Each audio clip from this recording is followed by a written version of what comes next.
Have won, and so the Bobcats looking for that 28th win, but it's going to be a tough test here in the Gem State. John Newbold and Rex Davis here with you, and Rex, like I just mentioned, it's going to be tough for Skyview to get the win tonight. This is a Rigby program that's a proud program that has been to the state championship in the 5A level, which is the 5A classification, which is the highest level in the state of Idaho. And so they're facing the Skyview Bobcats, who have been to the state championship and won the state championship the last 2 years. This is going to be a great matchup in the preseason. Yeah, absolutely, John. Anytime you're talking two teams that equal 4 state championship appearances in 2 seasons, that's impressive. And like you said, Rigby Trojans, they are the cream of the crop here in Idaho. This is the team in the entire state. This is the team up here, man. They have some really talented players, led by the senior quarterback Tiger Aldolfo, who we'll get into a little later. But man, this is one of those schools, John, that you look at the players and you see the size, you see the speed, and you see the arm strength from the quarterback position as well. Yeah, the Skyview Bobcats got a tall task ahead of them, but for Rigby, they've got a tall task too. They've got to go up against that Skyview defense that is only allowing 14 points per game so far on the season.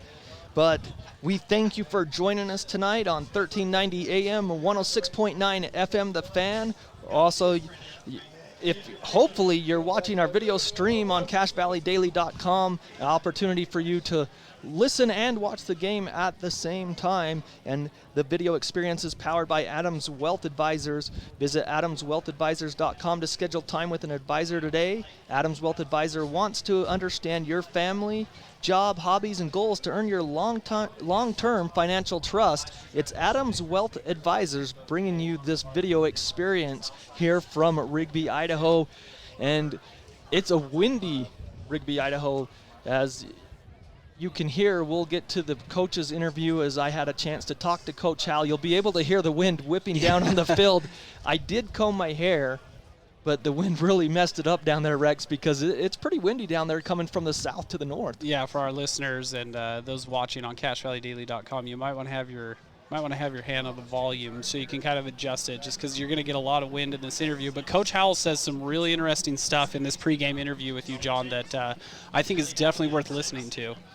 So, as you can hear it right now, as we get to it, little technical difficulties, but okay, this is Coach Hal. I talked to him earlier and hear what he had to say about this matchup between the Skyview Bobcats and the Rigby Trojans.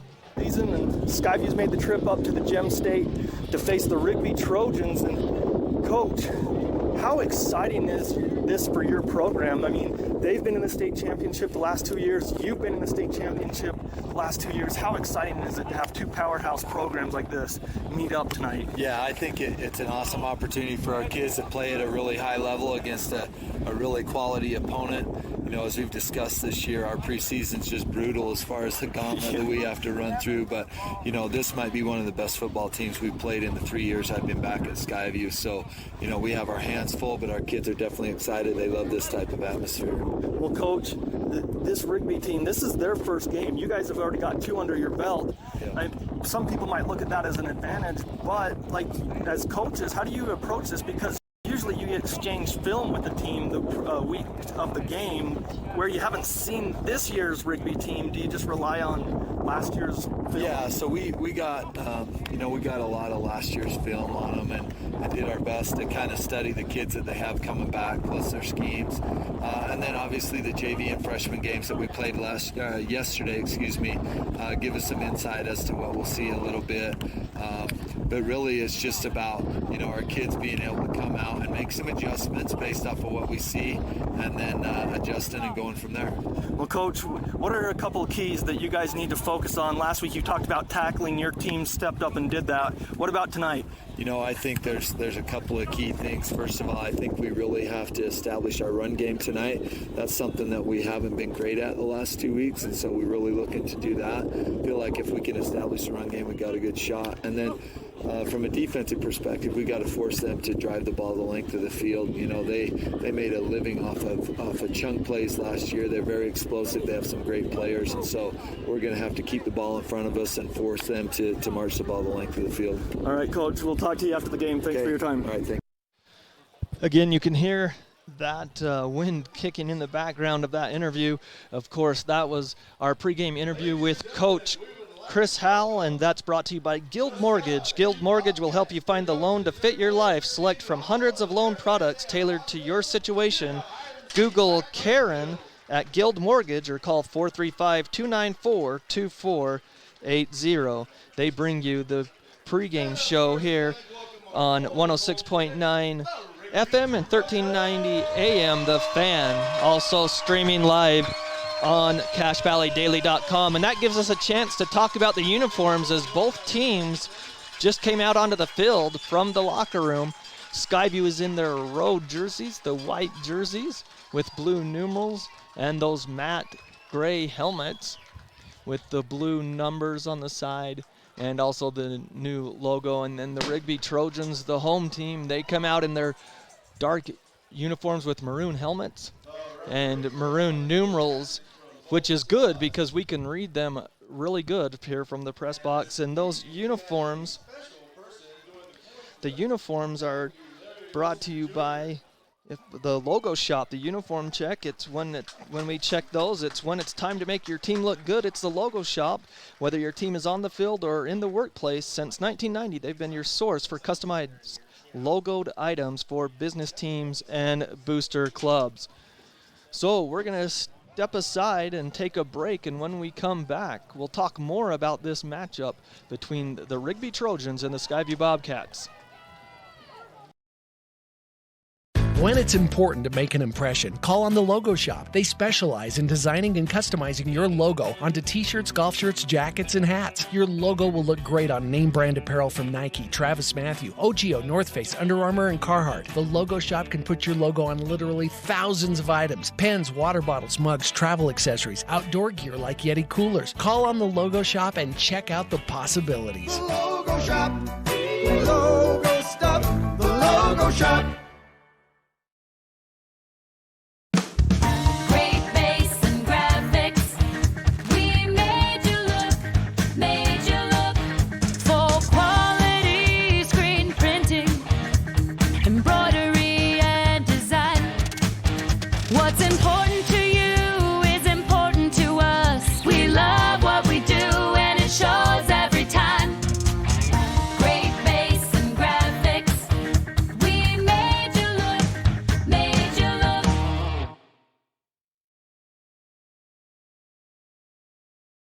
Thank you for voting Adams Wealth Advisors the gold winner for Best Financial Planner in the Best of Northern Utah competition. Understanding your family, jobs, and goals is how Adams Wealth Advisors will continue to earn your trust. This is Craig Adams. At Adams Wealth Advisors, we are here to help you receive peace of mind whether you've done a lot of planning or a little planning. Count on our team at Adams Wealth Advisors for honesty, professionalism, and integrity. Visit adamswealthadvisors.com or call 752-1702 to schedule a time with an advisor today. Please see adamswealthadvisors.com for more information on these recent awards. Welcome back to Rigby High School. They just had the coin toss down on the field, and they were honoring Larry Wilson, and he played in the NFL, I believe, and played at Utah, Rex, and Skyview just ran out to the middle, but Skyview won the coin toss. They deferred for the second half, so they'll be kicking off tonight to start things off. Yeah, it was kind of neat. We got to be here before the game, John, and they honored the late, great Larry Wilson, former Ute, former Arizona Cardinal, in the Pro Football Hall of Fame from Rigby, Idaho. And it looks like we're going to cut to the national anthem now, John. All right, well, then we probably better take another break, so we'll be back for the kickoff right after this national anthem. Cache Valley Auto Care, you'll find all the expertise you need to take care of your car, from advanced diagnostics and major repairs to oil changes, tires, brakes, and maintenance. You can count on Cache Valley Auto Care to tell you what needs fixing now and what stuff can wait. So whether your check engine light just went on or it's time for an oil change, now is the time to head over to Cache Valley Auto Care. Because when your car isn't working right, you just need someone who can help make your life a little easier. Cache Valley Auto Care, behind Home Depot on 200 East, 1175 North. The Karen Nielsen Guild Mortgage Team will help you find the loan to fit your life. Guild Mortgage offers hundreds of loan products for a wide variety of borrowers, including first-time home buyers, military families, and rural residents. Guild Mortgage also offers many state, county, and city housing programs that provide down payment assistance. At Guild, they work hard to deliver what matters most to you with a loan that fits your life. Call 435-294-2480 or Google Karen at Guild Mortgage, NMLS 3274 and 80226, Equal Housing Lender. This is Judd with ARS Flood and Fire Cleanup. It's late at night, the weekend, or a holiday. You've just discovered your basement is flooded. Where are you going to find help right now? At ARS, we can take your call 24 hours a day, and when these disasters happen, we can have a flood team to your home within 30 minutes. We are also the insurance claim experts. When disaster overwhelms you, let ARS restore your peace of mind. Call 753-9600 or go to our website at arscleanup.com. Welcome back to Rigby High School. Check the scoreboard before kickoff. A couple games have already started. Snow Canyon and Ridgeline in Millville has already started. They started at 5 p.m., Rex, to give Snow Canyon time to get back down to the southern part of the state. That score is Ridgeline 35 and 7 for Snow Canyon at the end of 3 quarters. Not a surprise in that one. And then up at the USU Stadium, Stansbury and Logan were the early game of a doubleheader. And Stansbury, coming off of a loss at Ridgeline, leads Logan 13-3 with 6:47 before halftime. Maybe a bit of a surprise the way that Logan's looked the first 2 weeks of the season. Yeah, Stansbury's no joke, John. Like, Stansbury's a very, very tough team. So the fact that Logan's hanging in there, they're down 10 right now. That's a big game there for Logan High School. Those scores brought to you by Les Olson Company. Did you know Les Olson Company offers free IT security awareness training? Stop threats before they become a problem.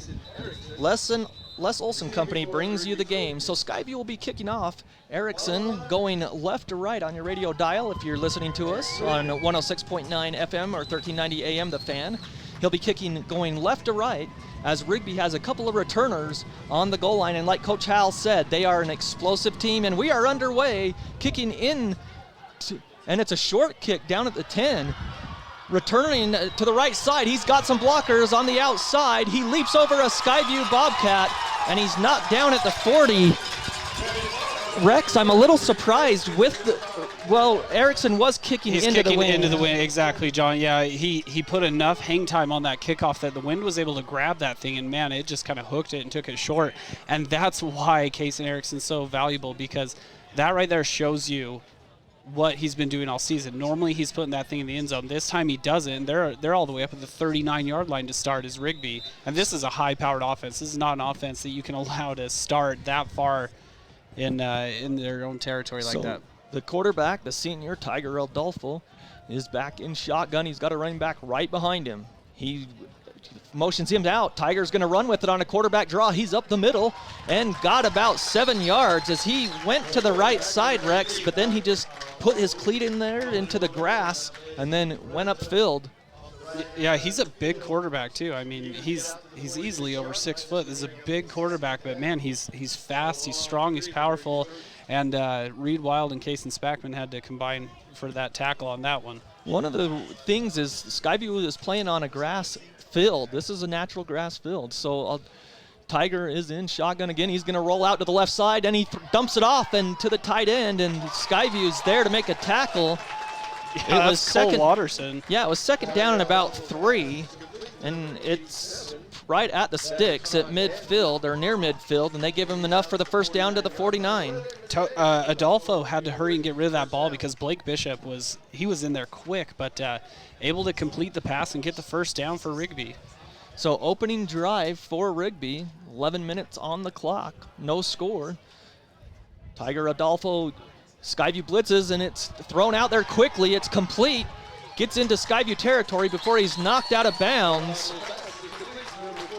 That's a great release for Tiger to get that away because Skyview had the blitz on the outside. Oh, and that's Taylor Freeman. He's another quarterback, but he normally plays wide receiver on this roster. But you can tell Adolfo and Freeman have a really good connection, and you saw it there on that play. 8-yard pass play there. Fourth play of the drive coming up that started at their own 39-yard line. No score here. 10:52 on the clock as he got knocked out of bounds. Second down and 2 at the Skyview 42-yard line, 43-yard line. Fake the handoff. He's looking long. Tiger Adolfo has a man down the middle. Oh, incomplete. He had him right down the seam, just a little bit too high. At the 15-yard line, Skyview a little bit lucky that time as they blew a coverage there. Yeah, absolutely. That was the right place to go to for Tiger because Skyview was not even lined up on the wide receiver over there. The linebacker, Carson Dunkley, was late to get over there, and that was almost a huge play for the Rigby Trojans. Yeah, so it brings up an incomplete pass. It will bring up third down and 2 for Rigby. They run a bunch formation here on the left side. They're going to hand it off up the middle, and he breaks it out to the outside for the first down inside the 40 and bowls over a Skyview defender at the 35-yard line.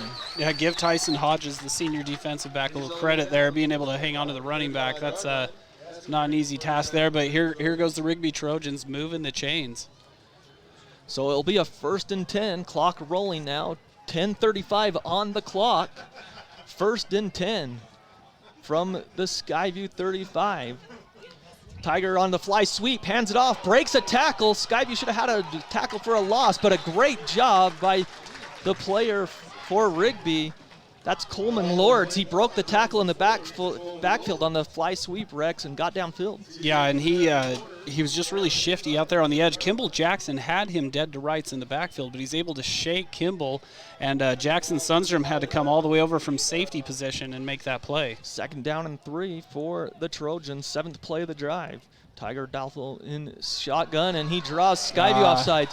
That's what we're used to seeing Skyview do to opponents, but Kimball Jackson came across. Yeah, and that's just going to move the chains for Rigby. And I wasn't down here. I didn't get to hear the pregame with Coach, but I know in the pregame interview, Coach Howell said this is maybe the best team we've played in my 3 years here, and Rigby's here to show it. Ball is placed at the 23-yard line of Skyview, 1st and 10, bunch formation, a trips formation to the right. Tiger Adolfo, he hands off on the right side, and Skyview better recognition that time on the tackle. Yeah, and that's Reed Wild combining there with Watterson, and that's, man, Falavai's a big running back to bring down, but they were able to do it on that play. 2-yard rush that time for Falavai. Camera's swinging around a lot. Second down and 8.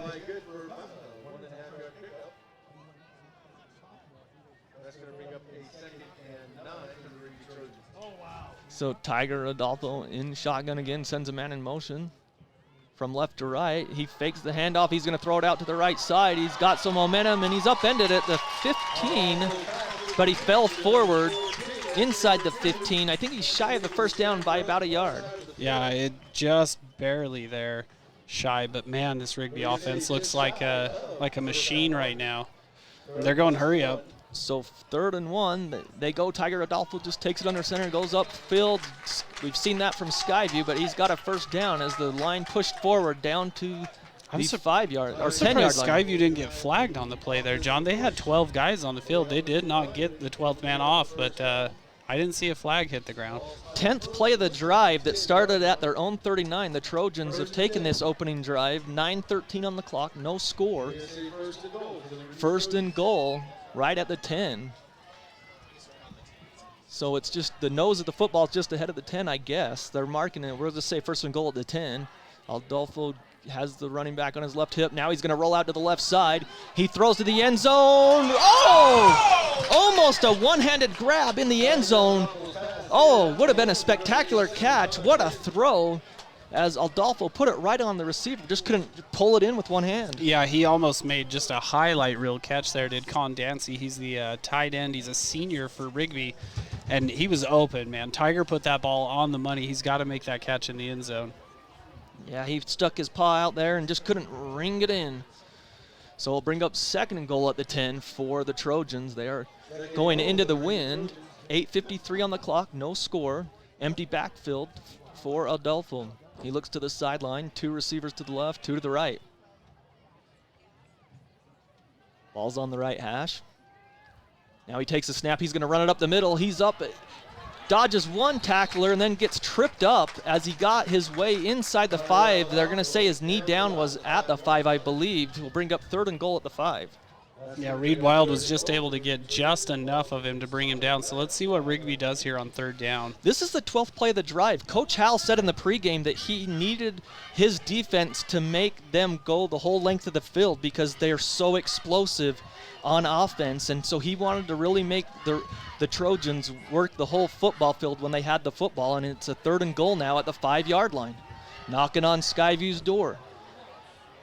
No score, and then a penalty. Nope, the whistle blows. Coach Hal's hot. He called a timeout, so Skyview obviously didn't line up the way that he wanted. Yeah, he is the defensive coordinator. He's fired up for sure. So no score, 8:13 on the clock. We're going to step aside for a 30-second break and be back right after this.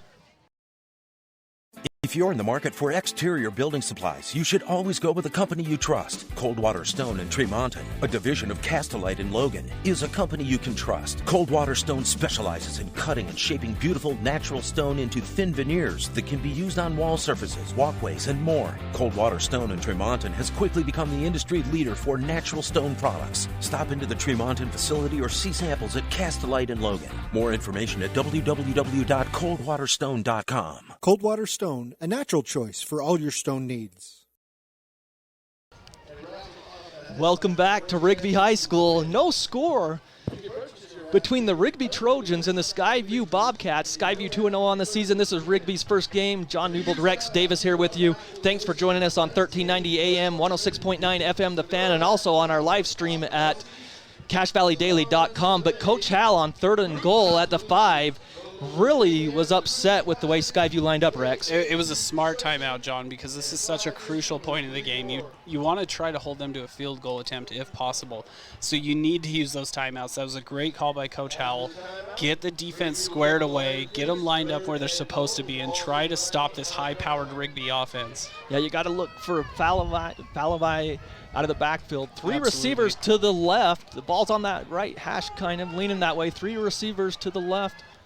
And you've got the running back on the hip of Adolfo. So he takes the snap on third and goal. He's going to hand it off to Falavai. He's going to drag a defender. Did he get in? Yes!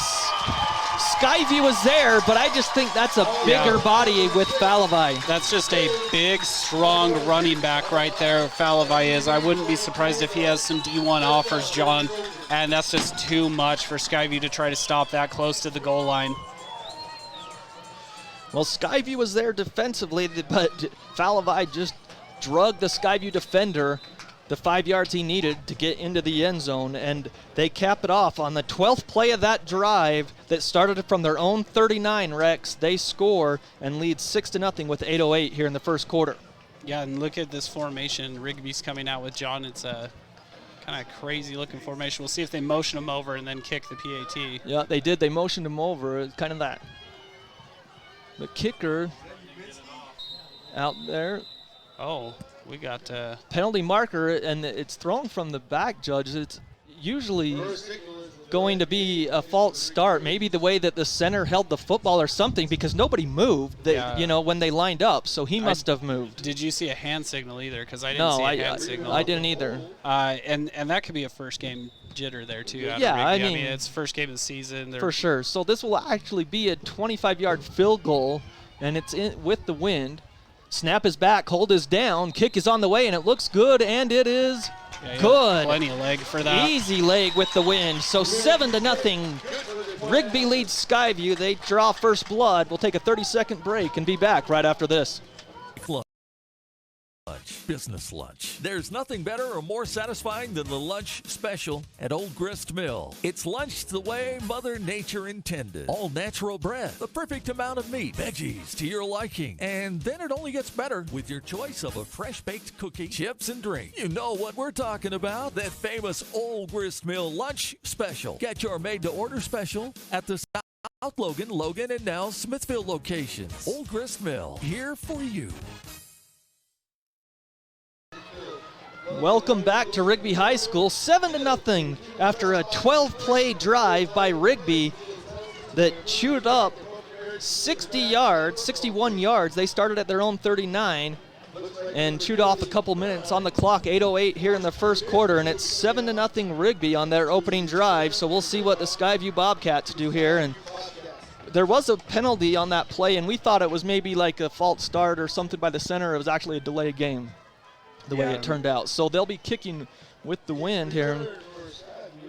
And is that 29, the kicker? It is, Forrest Uminski, the kicker. He'll be kicking off from his 40. There's enough wind down there, too, that it blew the ball off the tee there. So we underway here. There is the kick. It's a short one. It's a returnable kick at the 5-yard line, running it back to the 20, and he's upfield across the 25. A good return of about 20 or 21 yards for the Skyview Bobcats. Who was that? That's Cole Watterson on the return, and that's a way to breathe a little life into your offense. Now let's see how Skyview responds to this. Can they come out here and throw a punch back themselves? Well, one of the things Coach Howell talked about in the pregame is he wanted to get that running game going because it has been non-existent the first 2 games, but it's going to be hard with this big defensive line led by Togiai up front. He's 6'6", 300 pounds, the senior, and he's got great footwork up front for this 3-4 defense. Zollinger in shotgun, 2 receivers to each side. The ball is on the right hash. Skyview going left to right on your radio dial. Back in the backfield is Wild on the left hip of Zollinger. Takes the snap. Zollinger's going to run option left. He's going to keep it and go upfield, but nothing doing as he's corralled and ripped down right at the line of scrimmage for no gain. Yeah, that defensive pursuit was just way too fast for Rigby there. So no gain. Ball will still stay at the 26-yard line. Now, last week we saw 11 punts in the first half of the Skyview and Bonneville game. Skyview didn't even get their first down. It took them 4 possessions to get their first down. Hopefully they get one here. 3 receivers. Now it's an empty backfield. 2 receivers to the left, 3 to the right. Zollinger back to pass. He's got him over the middle. Just a little out route. I think that was Wild. So Wild came in the slot on that side and then just went underneath. And he's upfield to the 31, a 5-yard pass play to Wild. Clock continues to run. Rigby leads 7-0. 7 minutes on the clock in the first quarter. So Skyview has it. Zollinger in shotgun. 3 receivers out to the outside. Reed Wild switches to the right hip of Zollinger. Takes the snap in shotgun. He's looking. Now the pocket breaks down. He's going to run with it. He's got enough for the first down as he goes to the left side. He's at the 45 to 50 and gets run out of bounds. And then a late flag. It will be a late hit by Rigby as Zollinger ran out of bounds at midfield and then he was pushed. So they actually mark him out at the 48 of Rigby and then tack on 15 more yards, Rex. Yeah, huge play by Garrett Zollinger. That's how you lead your team as a senior quarterback. You make a play and then take a shot like that. But, man, huge play by Garrett Zollinger. 26-yard run. 26-yard rush by Zollinger, and then you tack on the 15. 15-yard personal foul. I wish I could do math as fast as you. There's no way I could figure that out that fast. It's a Skyview High School diploma that gets you math that fast. 1st and 10 from the Rigby 34. I might even be wrong.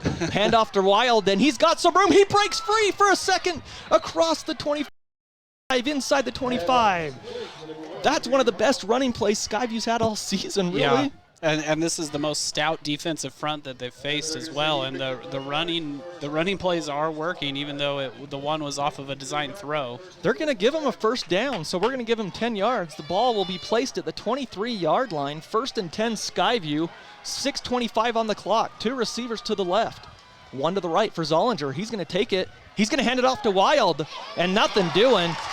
Wild was trying to get outside, but there was nothing outside. He loses 2 yards. Yeah, that was just a huge play there by Griffin Good. He just comes off the edge there and just meets Wild in the backfield. So let's see what Skyview decides to do here. Second, now you're kind of behind the chains. See what they decide to dial up here. Yeah, clock goes under 6 minutes. 7-0 Rigby. They lead. They scored on their opening drive, a 12-play drive, 5:50 on the clock. In the first quarter, Skyview looking at a 2nd and 12. We've got 3 receivers to the right side for Zollinger. Tries to draw the defense off sides. Now he looks to the sideline for the play call. Waits for the snap. Now he's got it in shotgun on 2nd down and 12. Lots of time. Now the pocket breaks down. Zollinger's going to have to rush out to the left side, and he's that's a horse collar. Yep, a horse collar tackle. 3 flags come flying. I think every person in stripes saw the horse collar because they all threw their flags. Zollinger was upfield. He had about 5 yards, and then the horse collar tackle came in, so it will be 15 yards. The penalty markers are at the 20-yard line. Yeah, so I think it'll be half the distance. Half the distance to the 10, I think. But we'll see what the officials do. That's what they do. Move the chains. That play will count to the 20-yard line. So we'll give him 5 yards on the rush. And then another personal foul on Rigby. Half the distance to the goal line. 1st and goal at the 10 for Skyview. Handoff inside to Wild. He's going to break it out to the outside. Another stiff arm. Now he's to the 5, trying to break 3. Did he get into the end zone? He lunges forward. Just shy. Just shy. A good patient run by Wild to the outside. That's what I was thinking, John. It took a long time to set that run play up there, but it was because Wild was being patient, letting his blocks establish. He was running behind Jackson Kimball, who was lead blocking for him on the play, and that's a great first down play there. Now you get up there and you wonder, is Zollinger going to keep it? But then you kind of get shades of last week where they fumbled it on the quarterback keeper. So 2nd and goal at the 1. Skyview's running a player late. 2nd and goal at the 1, 4:30 on the clock. Zollinger's in shotgun here on 2nd and goal, and now a timeout by Coach Gonzalez from the Rigby sideline. So on 2nd and goal at the 1, 4:27 on the clock in the first quarter. We'll take a break and be back right after this. And Company gets you more than just back to business. You'll get back to expert network support and cutting-edge security. You'll get back to time-saving document management. You'll get back to peace of mind with disaster recovery and robust data continuity. Do more than just getting back to business. Get back to greatness with Les Olson Company. Get your free consultation at lesolson.com. Les Olson Company. Welcome back to Rigby High School, and it's 7-0 Rigby with 4:27, but Skyview has a 2nd and goal at the Rigby 1-yard line. They'll have their 8th play of the drive coming up that started at their own 26. A pretty similar drive to what Rigby did on their first possession as well. Yeah, and this is what you have to do if you're Skyview. If you allow Rigby to just march down the field like you did, you got to go and return the favor. So here we come. Zollinger in shotgun on 2nd and goal at the 1. Now he sends a man in motion. Tightens up that formation. Zollinger's going to keep it. Goes to the left side. Now he dives forward. I think he's in. He is. He went to the left side, saw an opening, and then dove through. Great play call by Brant Reese and the offensive coordinator for Skyview, and they're in from 1 yard out. I never am a huge fan of running shotgun 1 yard out from the goal line on a running play, but that's a great call, though, because you just keep in your quarterback's hands and let him follow his blockers and get in there for the touchdown. What an answer there by Skyview, though, to come back and put a touchdown on the board right after Rigby did. So Erickson on the extra point. Takes a snap, hold is down, kick is on the way. It's partially blocked, I believe. And it was no good. So I think it was partially blocked. Didn't it look like it came out weird? So, and it went wide left. So it will be 7-6. Rigby with the lead with 4:23. So a great special teams play by Rigby with 4:23. They still lead 7-6. Gonna check some scores. We'll keep it here when it's 7-6 here for Rigby after that blocked field goal. Again, stay tuned for our post game. The Old Grist Mill. Have you tried the fantastic breakfast sandwiches served at the South Logan and Smithfield locations? You're going to love it. It's Old Grist Mill, and they are also the sponsor of our bread and butter play of the game. Skyline of Idaho leads Green Canyon 6-0 with 4:06 in the first quarter, and Stansbury leads Logan 19-9 at the half. And that's just so huge, though, that blocked extra point, John. The way that this game looks like it's going to be shaken out, it might be kind of a punch-for-punch heavyweight fight here. That can end up biting Skyview here in the long run. We'll see how it plays out, though. Defense has got to answer the call here, though. You know what Rigby's doing now, and now come out here and try to stop it. So Erickson now kicks it away. He gets his foot into it. The wind hangs it up there, and it's going to be returned at the 1. Up the middle to the 15, now to the 20, and then I think Skyview's knocked him down about the 25-yard line. Yeah, big tackle on the play by number 11, Brighton Williams. Really, like, just perfect form tackle on the play by Brighton Williams. So Rigby will take over. They had a 12-play drive last time. And went down and scored on Skyview that started from their own 39. This time, the ball is placed at their own 26. So that's where Skyview just started their last drive. 4:16 on the clock, 7-6, Rigby with the lead. As they march back out onto the field. So Skyview's defense didn't give up the big plays, those huge plays that Coach talked about. Nothing over 10 yards, but we'll see how they come out in this second possession defensively. Aldolfo rolls out to the outside. He throws on the run. It is complete to their number one target, the 6'1", 175 senior, Taylor Freeman. The timing on that play, John, was just absolute perfection because Aldolfo's letting that ball go before the receiver even has his head turned around. It's just perfect timing by the Rigby Trojans on that play. And good tackle by Davis Hall to stick with him step for step. That's really good coverage out of Davis Hall. It's just a perfectly timed play by Rigby. 11-yard pass play that time from Aldolfo to Freeman. Now Freeman split out to the right side all alone as the ball's on the left hash. And Falavai now goes back into the backfield with Aldolfo. He's going to fake the handoff. Now he throws, and a miscommunication as the receiver went in on a slant. And I think the quarterback thought he was going to bounce back outside. And yeah, I think Tiger was expecting like an out there or something because it was, yeah, like you said, John, just total miscommunication. So that's great for Skyview, though. It's the third incompletion tonight for Tiger, the senior. He was the player of the year last year in this state. In all conference. 3:50 on the clock in this opening quarter, 7-6 Rigby. Both teams scored on their opening possession. Skyview's extra point was blocked. 3 receivers to the right, 1 to the left. There's a running back behind. And it looked like a false start or offsides. Lots of movement on both sides of the football. We'll see what the call was. Did Skyview come across first, or were they drawn off by the offensive lineman? Penalties on the play. The officials, both linesmen, are going to go in and talk, and they do call a false start. Yeah. False start against the Rigby Trojans. So both linemen threw their flags, so then they had a discussion on what they both saw. Make and then, sure they saw who jumped first. Yeah, and they said Rigby must have flinched first, I guess. So a 5-yard penalty, 2nd and 15 now for the Trojans as they go back to the 32-yard line, 31-yard line. So 2nd and 15. Aldolfo looks to the sideline. It's basically the same formation. 3 receivers to the right, 1 to the left, and running back behind the quarterback. Waiting for the snap. Tiger's going to take it. He's going to fake the handoff, and he's going to run to the right side. He's got some positive yards and knocked down. That's a great gain for Rigby on 2nd and 15. A quarterback draw, it's going to bring up about 3rd and 5. And that's a tough tackle there made by Carson Dunkley because Tiger Aldolfo had a full head of steam on him as he was heading for Dunkley, but Dunkley able to bring him down. So a 10-yard rush, and Rigby comes up on 3rd and 5. They're at their own 42. They need to get out to about the 46-yard line. It almost could be 3rd and 6. So empty backfield for Tiger.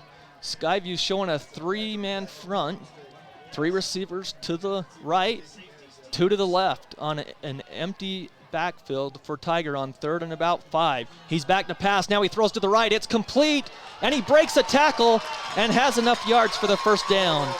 The receiver, their tight end in the slot there, caught it at the 45, and then he made a man miss and got upfield for the first down. Yeah, that's Colin Dancy. That's he's the gentleman that dropped the would-have-been touchdown, the one-hander. But, man, Cole Watterson came up and met him. He would have been about a yard short if Watterson's able to bring him down, but that is a big task trying to bring down that tight end for Rigby. We'll give it about 9 yards right at midfield. The ball sits at the 50-yard line. 2:18 on the clock with the clock running in the first quarter. Rigby leading 7-6. Tiger takes the snap. He fakes the handoff. Now he's going to pass. He's looking. Now the pocket breaks down. He's going to run. He's upfield, and it's a first down. Well, no, he gains 5 yards. There's a penalty marker in the backfield. It's a hold. I mean, the Rigby offensive lineman drug the Skyview defensive lineman down. Yeah, holding, and it's in the backfield, and that's usually a spot foul, and that was about 2 yards in the backfield, so it could be a 12-yard penalty. But now they're putting it at the 45, actually, so that's actually a 15-yard penalty because it's a spot foul. It was clear back there, John. Yeah, wow. It was basically a tackle. I think he was trying to help his quarterback there so he didn't get teed off on, but yeah, that's a big penalty there. That's huge because it would have been 2nd down and 5. It was a great run. Yep. But now it brings up 1st and forever. 1st and 25. Ball back to the 35.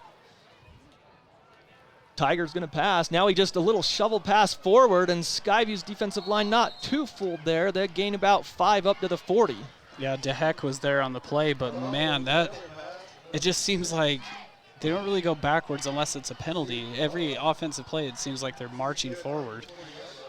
So they started this drive at their own 26. 6th play of the drive coming up. They're at their own 40 now. Clock running at 1:20 on the clock in the first quarter. 7-6 Rigby. Sun's starting to go down. Shadows starting to come over this natural grass surface. 2 receivers to the left, 1 to the right for Tiger. He takes the snap. He's back to pass. Blitz is on. Throws over the middle, complete. And Skyview there to make the tackle for a short gain. That was Freeman. Yeah, big tackle by Kason Spackman, man.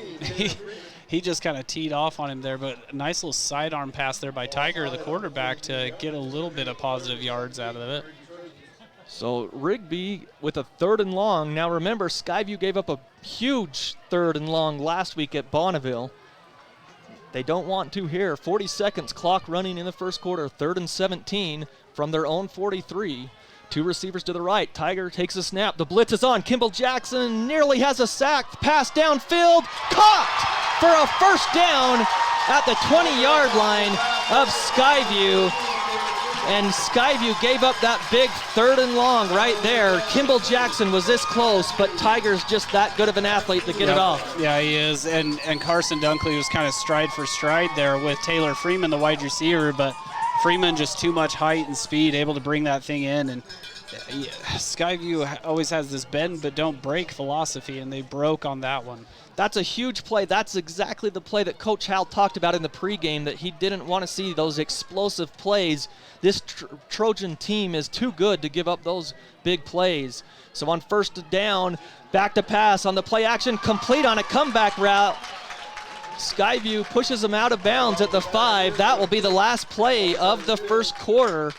So at the end of one quarter, it will be Rigby 7, Skyview 6, with Rigby knocking on the door to start the second quarter. We'll take a 1-minute break and be back right after this.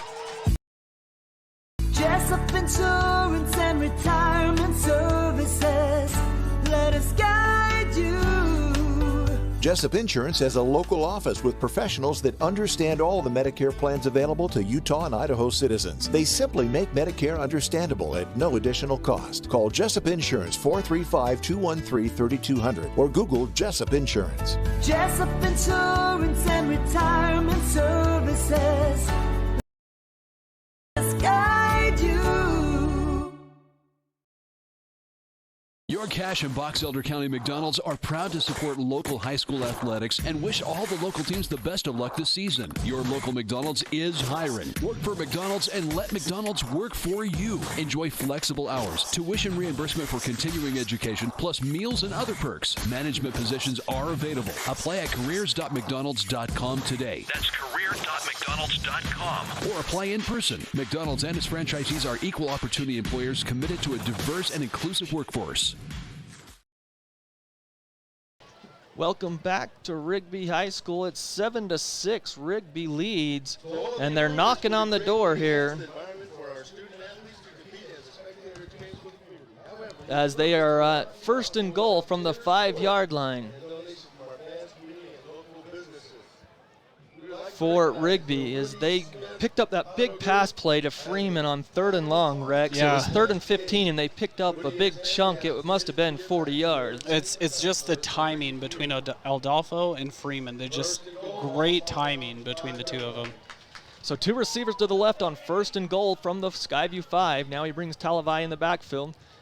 He's going to hand it off, and he is tackled right at the line of scrimmage. The whistle was blown dead. Talavai was like, hey, I wasn't down. Yeah, it's Kimball Jackson that comes up in there and makes the play, but Talavai, he's so big, and when he motions in there, you almost know it's going to him just because he's just so stout. Yeah, start of the second quarter here.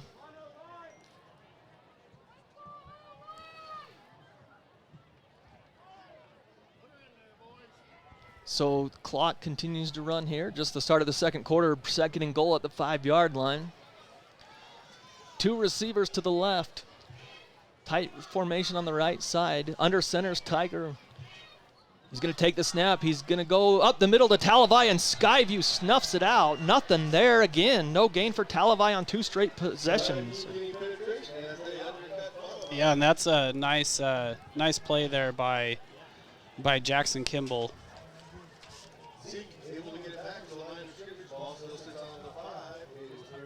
So foul by. Gotcha. Sorry, I was saying it wrong. Apologize. 7-6. Rigby leads. Clock down to 10:45. 3rd and goal from the 5-yard line of Skyview. Skyview's defense, can they keep them out of the end zone?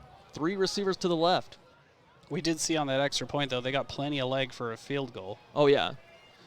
Tiger takes a snap. He's going to throw to the right. It's tipped at the line and picked off. Oh, that's picked. No, they say incomplete. Alligator arms. Yeah. As it looked like Kason Spackman was going to get the interception, but it just went right in between and hit that turf, and the official right there saying incomplete. He had a great view of it. He's got a better view than we do, absolutely. But, man, that would have been huge for Skyview if they were able to take that thing away. Now let's see what Rigby wants to do here. Do they want to march him out for a field goal, or are they just going to keep the offense out there? I think they'll keep the offense. Yeah, they have the lead. They absolutely are, especially where they just dodged a bullet like that. I mean, it's almost like they got a free play. So knocking on the door is Tiger and the Rigby offense. 4th and goal from the 5. Out of the low snap, he's back to pass. He throws. It is complete on a slant. So Skyview gives up the 4th and goal at the 5. From 5 yards out, it's a touchdown. Yeah, just a simple route. I mean, it's a slant to the middle. The big tight end, number 87, Con Dancy, he just goes across the middle and makes a play. And Tiger just stands tall, didn't let the low snap worry him at all, and just throws a strike to his tight end.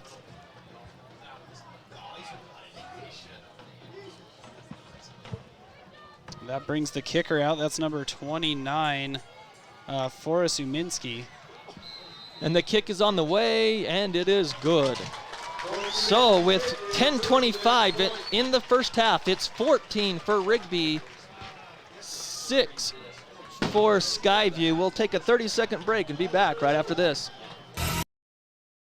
Whether you work on your own car or somebody else does, be sure to always use reliable Napa Auto Parts. Find these specials at your 5 locally owned Cache Valley Napa Auto Parts locations. $20 mail-in rebate on any Napa battery. Chevron Dello diesel motor oil, $12 a gallon. Napa 15W40, $10.39 a gallon. Napa diesel exhaust fluid on sale, $8.99 for the 2.5 gallon size. From Preston to Providence, get your Napa know-how.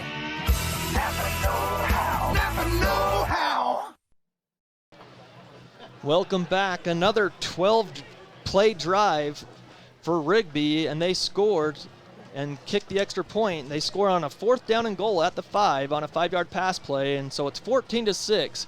Rigby leads the Skyview Bobcats, Rex. Yeah, and Coach Gonzalez called this in an article that I read the revenge season. He called it that because they didn't win the state championship last year, and they felt like they absolutely should have been back-to-back state champs like your Skyview Bobcats.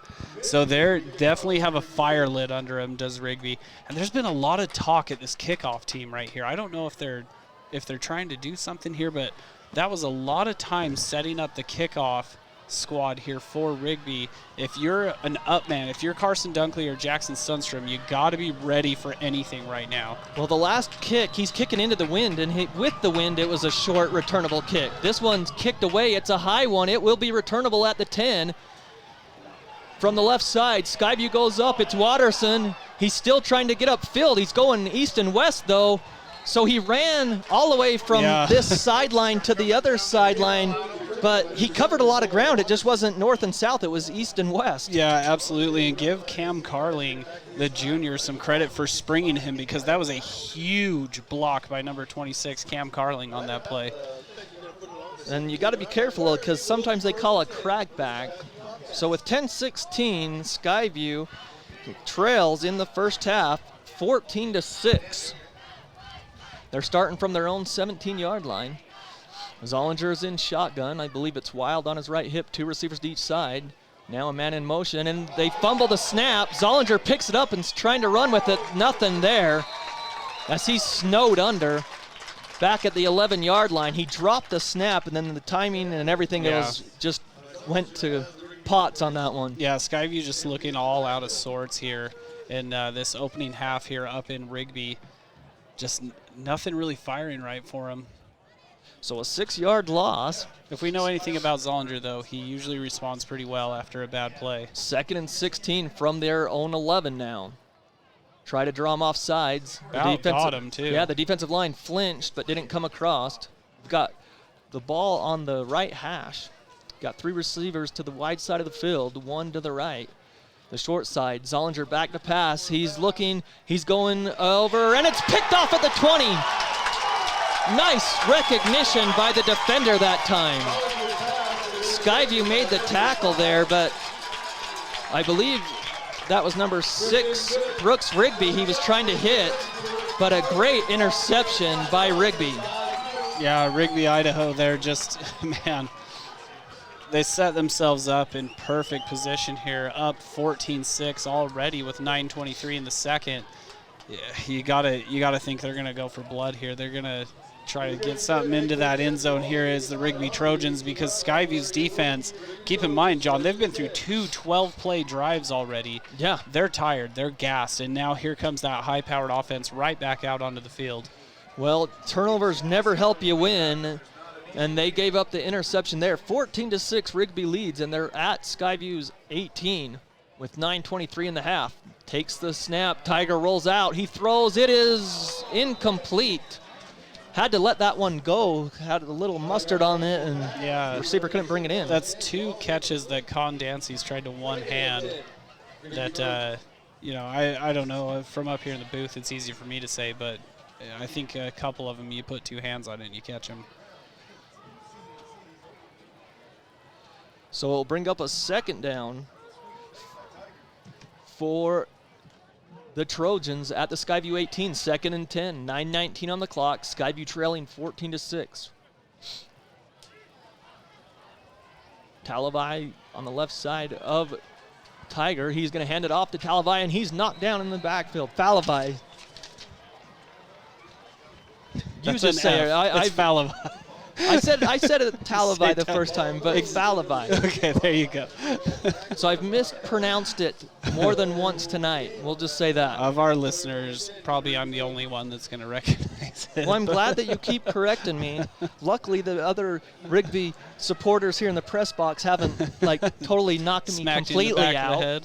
I appreciate that. 3rd and 9. At the 17-yard line, back to pass is Tiger. He's looking. He throws. He's got a man in the end zone. No, it's right by the corner at the 2-yard line. It's a 1st down and goal for the Trojans. He was wide open at the 2. Aldolfo and Freeman just have this timing that is really rare to see in high school football, John, and we're seeing it here. Tiger's flexing why he's the High Country Conference Player of the Year. So 1st and goal from the 2. They fake the handoff. They pass it out there. It's complete. Touchdown. They hurried up on 1st and goal at the 2. Yeah. They passed it out there. Coleman Lords, the receiver, ran it in from 2 yards out and extends the Trojan lead. Just a quick hitter over there. It's a good play call there by the Rigby offensive play callers. And, I mean, man, you just hit Skyview over there on that close sideline, and there was nothing they could do there. Good blocking out in front that led to that touchdown. So a short field for Rigby after the Zollinger interception when Skyview had the ball, and Rigby started at their own 18, and 4 plays later they're into the end zone. And now for the extra point, they got that swinging gate kind of formation. Now they're still lining up, send a man in motion. They're going to snap it and go for 2. He's going to run option. Now he's still running to the right side. Skyview strings it out. Oh, what a collision. Huge hit by Kimball Jackson. It's right on the sideline. I mean, maybe he's got a foot out of bounds. It's a bang play, and it's hard to say how that goes, but the ref feels that's a late hit. Well, they call a big personal foul on Kimball Jackson for targeting. I don't know. He laid the wood on that one, though. He was a yard shy, so they'll get to replay the extra point try again. That's one I'd love to go back and watch on CashValleyDaily.com and see how that played out. So 8:35 on the clock. It's 20-6. Huge collision. If Kimball hits him lower, it would have been a legal hit that was just really hard. So they're going to call the helmet. And did they eject? They might have ejected him, Rex. I'm not sure. Or is Kimball still out there? Didn't. Yeah, I'm scanning. I don't know. I'm trying to see what the official said, but I still see Kimball right there. Isn't that Kimball? No. Okay, so Kimball, maybe he's gone. We'll have to. Oh, yeah, you're right. He is in there. Kimball's in there, so he didn't get ejected, but the personal foul, the second try is good, I believe, as they fake that they're going to come outside in an option and just hand it off in the inside. 2-point conversion, 22-6. The lead is extended with 8:35 in the first half. When it's important to make an impression, call on the Logo Shop. They specialize in designing and customizing your logo onto t-shirts, golf shirts, jackets, and hats. Your logo will look great on name brand apparel from Nike, Travis Mathew, OGIO, North Face, Under Armour, and Carhartt. The Logo Shop can put your logo on literally thousands of items: pens, water bottles, mugs, travel accessories, outdoor gear like Yeti coolers. Call on the Logo Shop and check out the possibilities. The Logo Shop, the logo stuff, the Logo Shop. Welcome back to Rigby High School. After the 2-point conversion that was good, with 8:35 in the first half, it's 22-6. Rigby all over the Skyview Bobcats.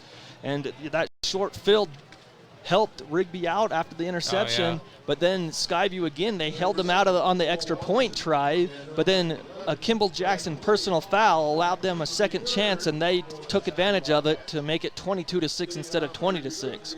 Yeah, and I'm telling you, John, I'm going to go back and watch that one because I really want to see that play again. So again, we appreciate you listening on The Fan and also watching on CashValleyDaily.com. They pooched the kick up. It's going to come short. Skyview's recovered it, I believe. The ball was loose for a split second, but Skyview does have the ball at the 30-yard line, I believe. Yeah, Brevin Egbert was the up man on that play, and he went and got it. And I was almost expecting Rigby to do that on the last possession because they took a long time setting up the kickoff team, and maybe they were setting it up for the next one. But good play there by Brevin Egbert to get on the ball. So last time Skyview had the ball, they fumbled the snap, and it was a 6-yard loss, and then the interception. So let's see if they get it here. So 8:34 in the first half. Skyview, couple receivers to the left. Takes the snap to Zollinger. He's going to hand it off. He's got the edge to the 35-yard line from the 30. A good run that time for the Bobcats. That's Brevin Egbert in the backfield, the sophomore. Yeah, he's the one that recovered the kickoff, and then coach decides to reward him, and that's a nice play there on offense. Good first down gain. Way to keep going, Brevin Egbert, an offensive line there too, getting the legs churning, and a big pickup on first down. They give him 5 yards to the 35, 2nd down and 5. 2 receivers to the wide side of the field to the east for Zollinger. Egbert still in the backfield. On the left hip of Zollinger. I believe it's Sundstrom down here. One-on-one coverage on the short side of the field. Hand off to Egbert, right side. He's got the first down across the 40. Good blocking up front for the Bobcats to the 41. A 6-yard gain for first down. Yeah, if it ain't broke, don't fix it, right? And Brevin Egbert, I mean, in 2 carries, he's got 11 yards. That's a nice way to breathe a little life into your offense, give your defense a little bit of a break. The longer possession Skyview can take here, the more of a chance that defense has to get rested up, because they are absolutely gassed, John. Yeah, Skyview's defense been on the field a long time. 2 12-play possessions for the Trojans. So Zollinger takes the snap on 1st and 10. He's going to follow the blockers on a quarterback keeper, and he's up the field for about 4 yards to about the 45. We'll see where they spot it. Really patient run by Zollinger there. He was by no means in any hurry to go and just run and get hit. He set up his blockers, and that's why he had a nice gain on the play. 2nd down and 6 for the Bobcats. 4th play of the drive coming up. 7:03 on the clock. Skyview trails 22-6. 2 receivers to each side. Now a man in motion across the formation. Zollinger hands off to Egbert up the left side. He's got positive yards, but it will bring up about a 3rd and 3.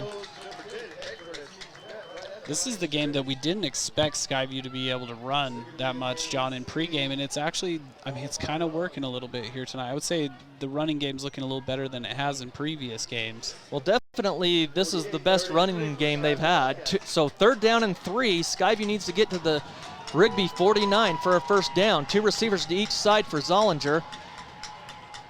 They look to the sideline for the play. Clock continues to run down to 6:19 for the Bobcats. Looking for the back judge. He hasn't started counting yet. 3rd down here for the Bobcats. Zollinger back to pass. He throws, tipped. The linebacker tipped it, nearly intercepted it. Trying to find, was that Brooks Rigby on a slant? It was, yeah, and Hunter Neal, the linebacker, got his hands on it. These linebackers, what they're doing to Skyview, John, is they're not blitzing. They're not dropping into coverage. They're just sitting in these soft zones, and they're getting their hands on the ball, and that's what's causing Zollinger some headaches back there. So 4th down and 4 for the Bobcats. Sundstrom out to punt, I believe. Back to receive. You're going to say his name, remember? Zabe Falavai. Okay, that's what you were designated to do. Sundstrom back to punt. The rush is on. He gets the punt away, but it's a low-line drive that takes a Skyview bounce. It bounces at the 30-yard line all the way down to the 12, so Rigby had the blitzers on, but Sundstrom got it away to the left side, down to the 12. And that's a great play there by Sundstrom, too, because he's able to get a good distance on the punt, but he didn't put it in the punt returner's hands. If we remember back to just last week, John, Bonneville took 193 yards to the house on a punt return, so Skyview definitely remembers that, and they didn't want to see that again. So we thought it was at the 12. It's kind of hard from this vantage point. It might be the 13 where Rigby will take over. Let's see, do we have some scores? We do have the logo shop uniform check, which is Skyview in the road whites and Rigby in the grays and red. So one score update, we got a couple scores after this. We'll try to get the score update after this play. The ball is at the 13, 1st and 10, empty backfield. 3 receivers out here to a bunch formation on the short side. Now they bring him into the backfield. They're going to hand it off to the running back. Oh, he's got a lot of green up the middle. Wow, that just opened up. He came from the outside, lined up in the backfield, Rex, and he just easy run up the middle. There was no defenders at all. Yeah, the offensive line just created a hole that Falavai could have hopped in a semi-truck and drove through. An 11-yard rush. It seemed like a lot more. A lot of real estate for the running back that time. 2 running backs in the backfield. First and 10 from their own 24. Fake the handoff. They throw it outside. It's complete on the screen. Up the field. He breaks a tackle at the 30-yard line, and then he's gang tackled, but he has a first down, I believe, again. Yeah, if you see Falavai running towards the sideline, don't count on him going out of bounds because he's not the type of kid that's just going to want to run out of bounds. He's going to fight for another 3-4 yards. So a 10-yard pass play. Just without a doubt, the most high-powered offense we've seen Skyview face. So first and 10 from their own 34. Rigby leads 22-6, 5:10 on the first half clock. 2 receivers to one side. Now a man in motion. I believe that's Freeman. They've handed it off. No, he keeps it himself. The quarterback, that's Tiger. He gets a stiff arm to a defender, but then he's drugged down for a short gain of about 2 or 3. Yeah, good tackle by Reed Wild there. After Tiger stiff arms the defender, Reed comes in and cleans it up. So a 3-yard gain. They're running that 2 wide over on the side with a tight end and a receiver on this near side. 2nd and 7. They run an option. It's on the turf as he pitched it back there. The ball was on the turf, but they were able to recover it. Rigby was. They covered it up, so it'll be a loss. Yeah, Carson Dunkley came off the edge there, and he was almost given a gift there by the Rigby offense. And this defense, you almost feel, John, you have this feeling like the defense has to force something, right? They have to force a turnover. They got to do something to stop this high-powered offense, and that would have been a great way to do it right there. Well, when you're up 22-6 and it's your first game, like Rigby has, then you run a lot of different stuff. Yeah. It's 3rd and 17, clock under 4 minutes in the first half. In the shotgun formation, 2 receivers out here, 3rd and long. Back to pass is Tiger. He's got a man over the middle. He's got it complete. That soft zone by Skyview. It was 3rd and 17, and he got 19 for the first down on the pass play. That's 2 3rd and 15s or greater that Skyview defenses gave up, and you cannot do that for Skyview. You have to get off the field. You have to give your offense a chance, and they're absolutely breaking out there. They're up to their own 46. And now back to pass again. It's complete on the screen, and he's broken a tackle and got up the sideline. They say he stayed in bounds. He got into Skyview territory, about an 8-yard pass play. Yeah, Coleman Lord's just a shifty move over there on the far sideline, and man, Skyview's just reeling right now on defense. We're going to say 7-yard gain, so it'll be 2nd and 3. They're at the Skyview 47. They hurried that last play, and now they're slowing it back down. Yeah. With the clock down at 3:05 in the half, they lead 22-6, and that maybe the inexperience a little bit for Skyview, that they're replacing a defense. This is a young squad for Skyview, and now it maybe is showing against this high-powered offense. I think they were ranked 2nd in the state in Idaho. Down the middle, complete, and he's breaking the ankles of a Skyview defender down to the 15, the 10, the 5. He dives for the end zone. He stepped out of bounds, I guess, at the 3-yard line. So a 44-yard explosive play is kind of a pump fake by Tiger, and then the pass play.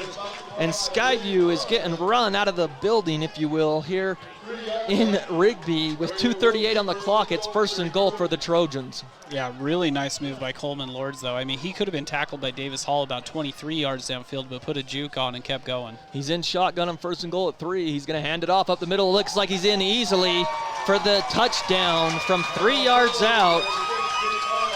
And the Bobcats are getting boat raced here in this first game for the Rigby Trojans. Yeah, I mean, we need to remember too, John, Skyview has a 27-game winning streak coming into this game, and Rigby's not having any of it. No, I think, and there's another streak too, though. We'll have to check during the break, as they've only lost like 1 road game or something in the last so many. I'll have to look that up too. So they've won 14 out of the last 16 road games. That's what the stat is. Extra point, ball is down, snap is back, and it was good. So the extra point is good, and now it's 29-6 with 2:34 in the half. We'll take a 30-second break and be back right after this.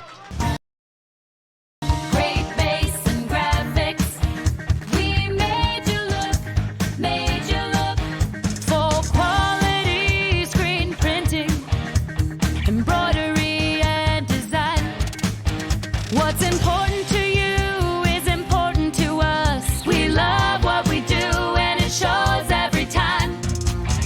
Great bass and graphics. We made you look, made you look. Welcome back to Rigby High School. We'll try to get a couple of scores in. Stansbury leads Logan Rex 19-16 in the third quarter. Box Elder leads Mountain Crest 7-6 in Hiram at the end of one, and Ridgeline won 42-7 over Snow Canyon.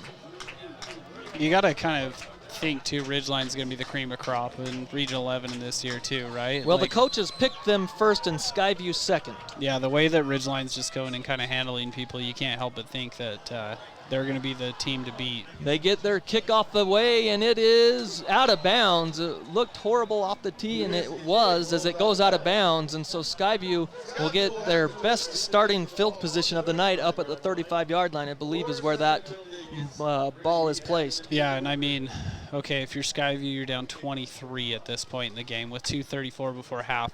What you have to do, John, is you got to use that 2:34 wisely, and you've got to go down and get some points on the board. If you're Skyview, you have to get down there and get some points. And it's going to be a 2-minute offense. You're going to have to use your timeouts, get out of bounds. But they're going to have to march that ball down the field. So that last drive that started at their own 16, Rigby took off 2 minutes and 20 seconds to get into the end zone to extend the lead 29-6. Took them 8 plays from their own 13. They had a big 44-yard pass play in there as well.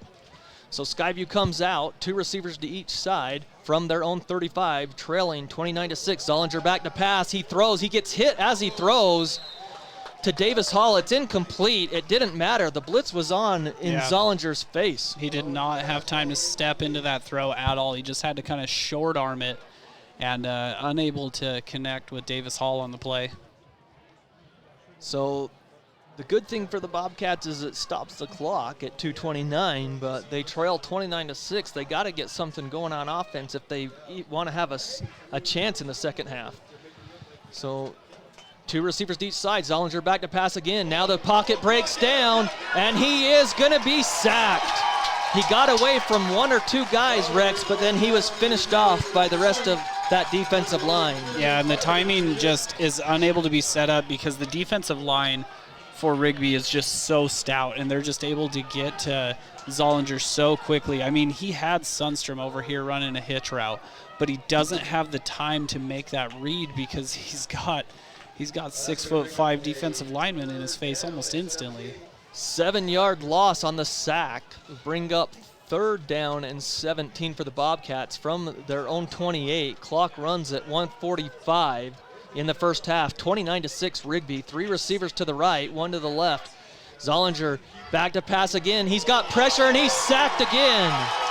And a flag comes out late. It's up high. It's up high on the quarterback. Are they going to John. say he hit him on the helmet? Is that what? No, that's what they called. I don't know. The referee was right there. Collar? And now another penalty marker comes out.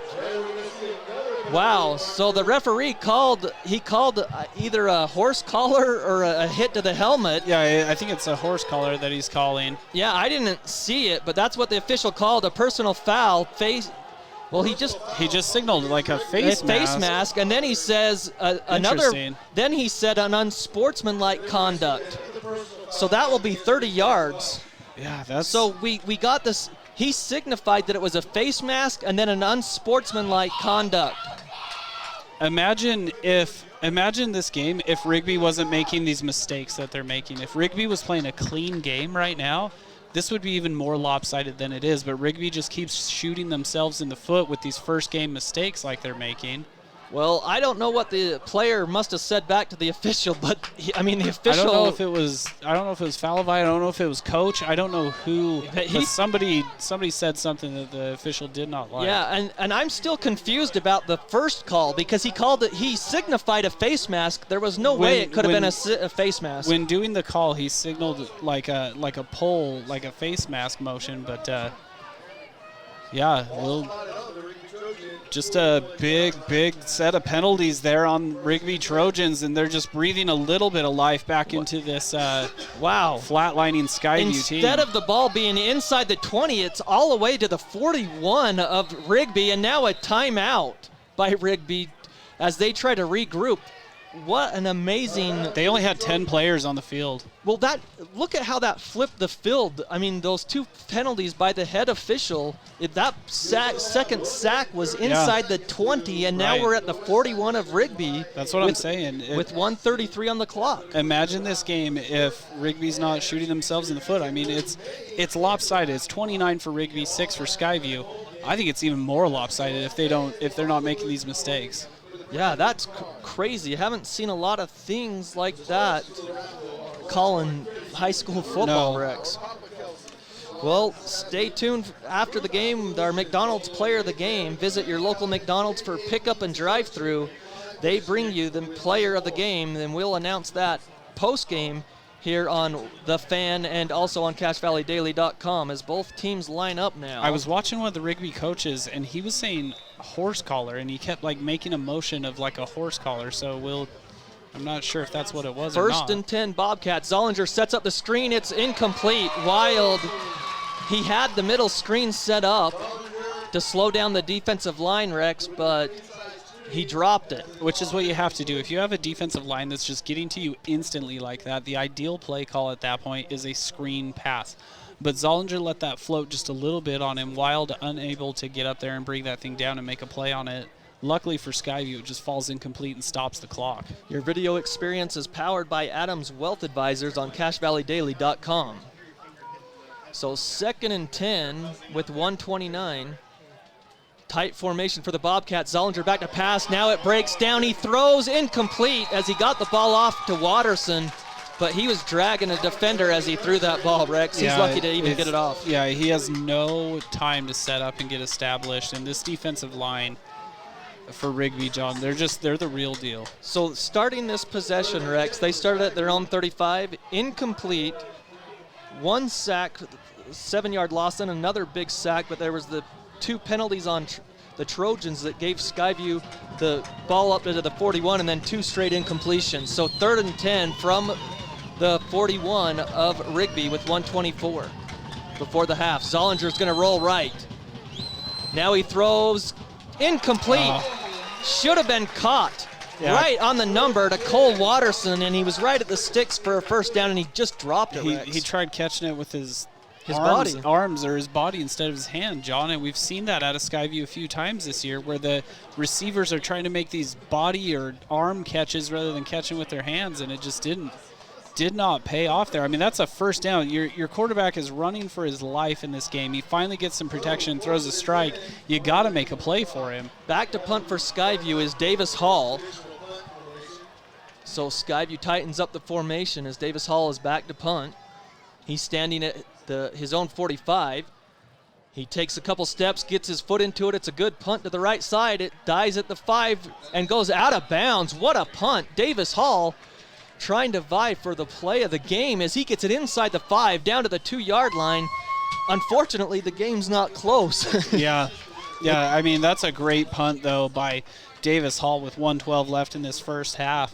And that's just, I mean, it's the little things you try to look for in a lopsided game like this, which we're not used to calling with a 27-win game streak on the line for Skyview. Well, Skyview, the coaches we knew after post-game, talking to Coach Hal, they would have the attention of the guys because they didn't play Skyview football against Bonneville. Yeah. But they've come out, well, after that first drive, it just, Skyview hasn't answered defensively against this offense. That's the first thing. And then they've been shooting themselves in the foot on offense. So 1st and 10 from their own 2.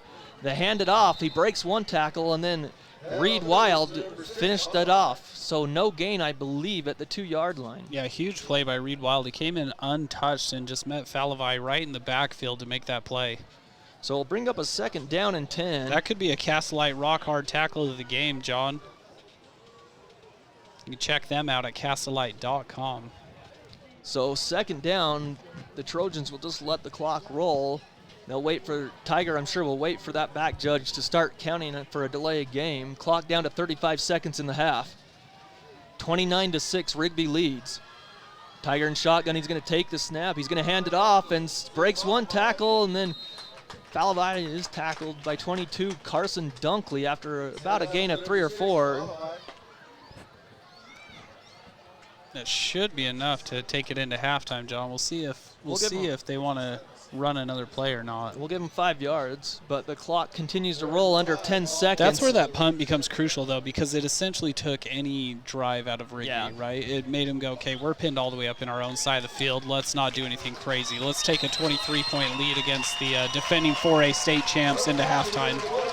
So that's going to do it. The clock runs out. 29-6 at the half. Rigby with the lead. We'll take a timeout here, and then when we come back, we'll talk more about our first half thoughts and get you caught up on some of the other scores going on in Region 11 play. That's all coming up next on The Fan. Thank you for voting Adams Wealth Advisors the gold winner for Best Financial Planner in the Best of Northern Utah competition. Understanding your family, jobs, and goals is how Adams Wealth Advisors will continue to earn your trust. This is Craig Adams. At Adams Wealth Advisors, we are here to help you receive peace of mind whether you've done a lot of planning or a little planning. Count on our team at Adams Wealth Advisors for honesty, professionalism, and integrity. Visit adamswealthadvisors.com or call 752-1702 to schedule a time with an advisor today. Please see adamswealthadvisors.com for more information on these recent awards. At Cache Valley Auto Care, you'll find all the expertise you need to take care of your car, from advanced diagnostics and major repairs to oil changes, tires, brakes, and maintenance. You can count on Cache Valley Auto Care to tell you what needs fixing now and what stuff can wait. So whether your check engine light just went on or it's time for an oil change, now is the time to head over to Cache Valley Auto Care. Because when your car isn't working right, you just need someone who can help make your life a little easier. Cache Valley Auto Care, behind Home Depot on 200 East, 1175 North. The Karen Nielsen Guild Mortgage Team will help you find the loan to fit your life. Guild Mortgage offers hundreds of loan products for a wide variety of borrowers, including first-time home buyers, military families, and rural residents. Guild Mortgage also offers many state, county, and city housing programs that provide down payment assistance. At Guild, they work hard to deliver what matters most to you with a loan that fits your life. Call 435-294-2480 or Google Karen at Guild Mortgage, NMLS 3274 and 80226, Equal Housing Lender. This is Judd with ARS Flood and Fire Cleanup. It's late at night, the weekend, or a holiday. You've just discovered your basement is flooded. Where are you going to find help right now?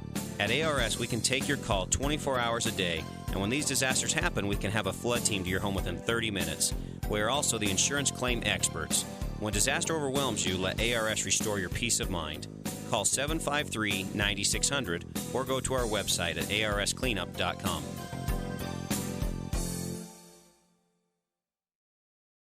If you're in the market for exterior building supplies, you should always go with a company you trust. Coldwater Stone in Tremonton, a division of Castleite in Logan, is a company you can trust. Coldwater Stone specializes in cutting and shaping beautiful natural stone into thin veneers that can be used on wall surfaces, walkways, and more. Coldwater Stone in Tremonton has quickly become the industry leader for natural stone products. Stop into the Tremonton facility or see samples at Castleite in Logan. More information at www.coldwaterstone.com. Coldwater Stone, a natural choice for all your stone needs.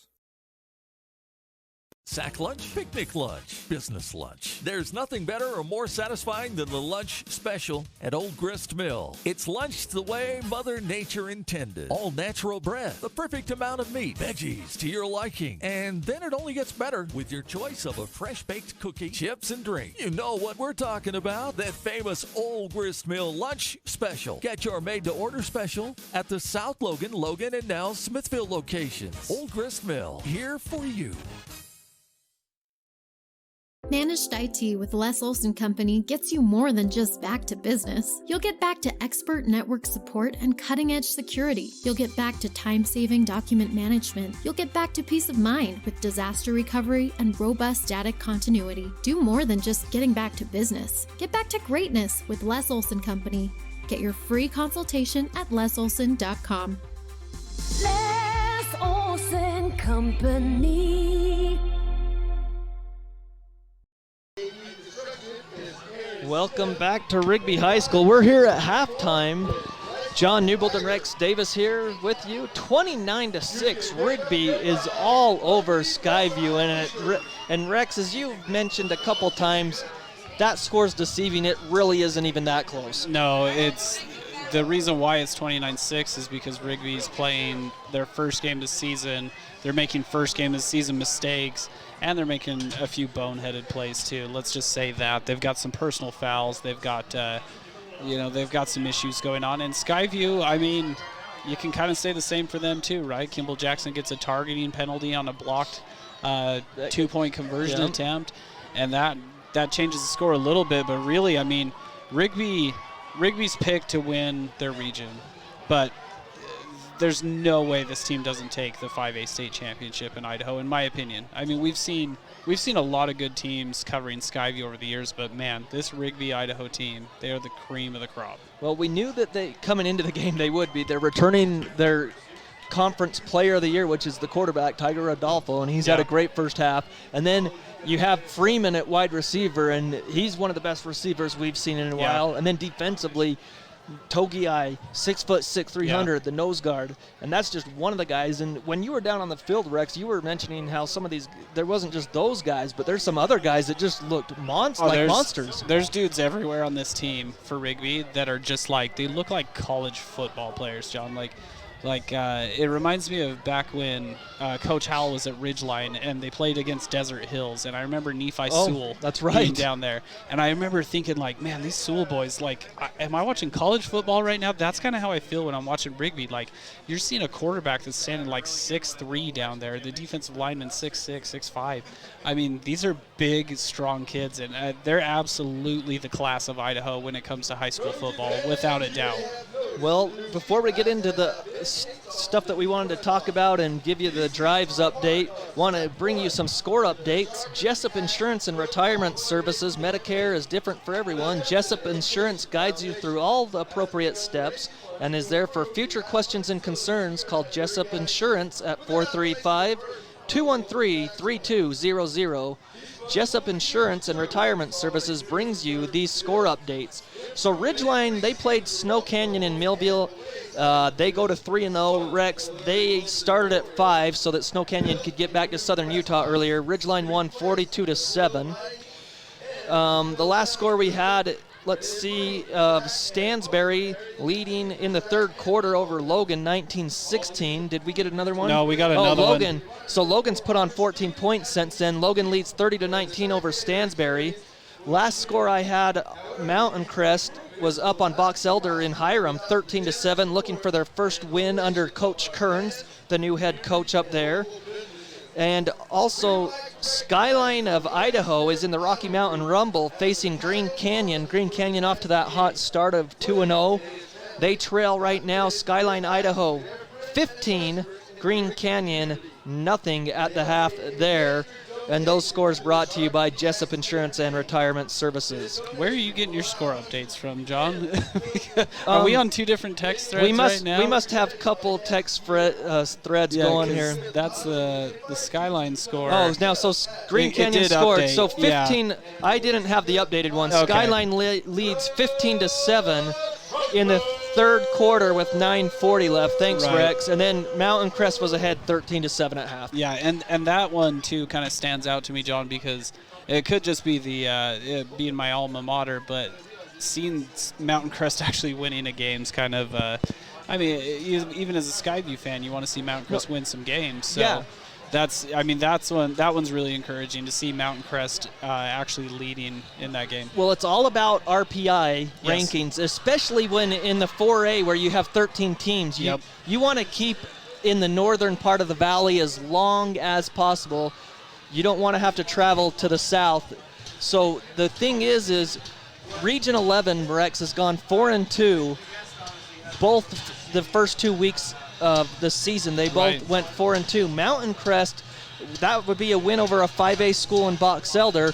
And Skyview, if the score stays the same here and they do lose, it's still a good loss because you're playing a school from a higher program. So you don't want to lose. And Skyview deferred, so they'll get the ball to start the second half. So you can't look at the score if you're Skyview. You just got to chip away and get back to the fundamentals. Yeah. We saw some drop passes out there in the first half. They need to get back to the fundamentals and get something working positively for them. Absolutely. And to your argument there, John, with the RPI, I don't see a scenario where Rigby loses a game. No.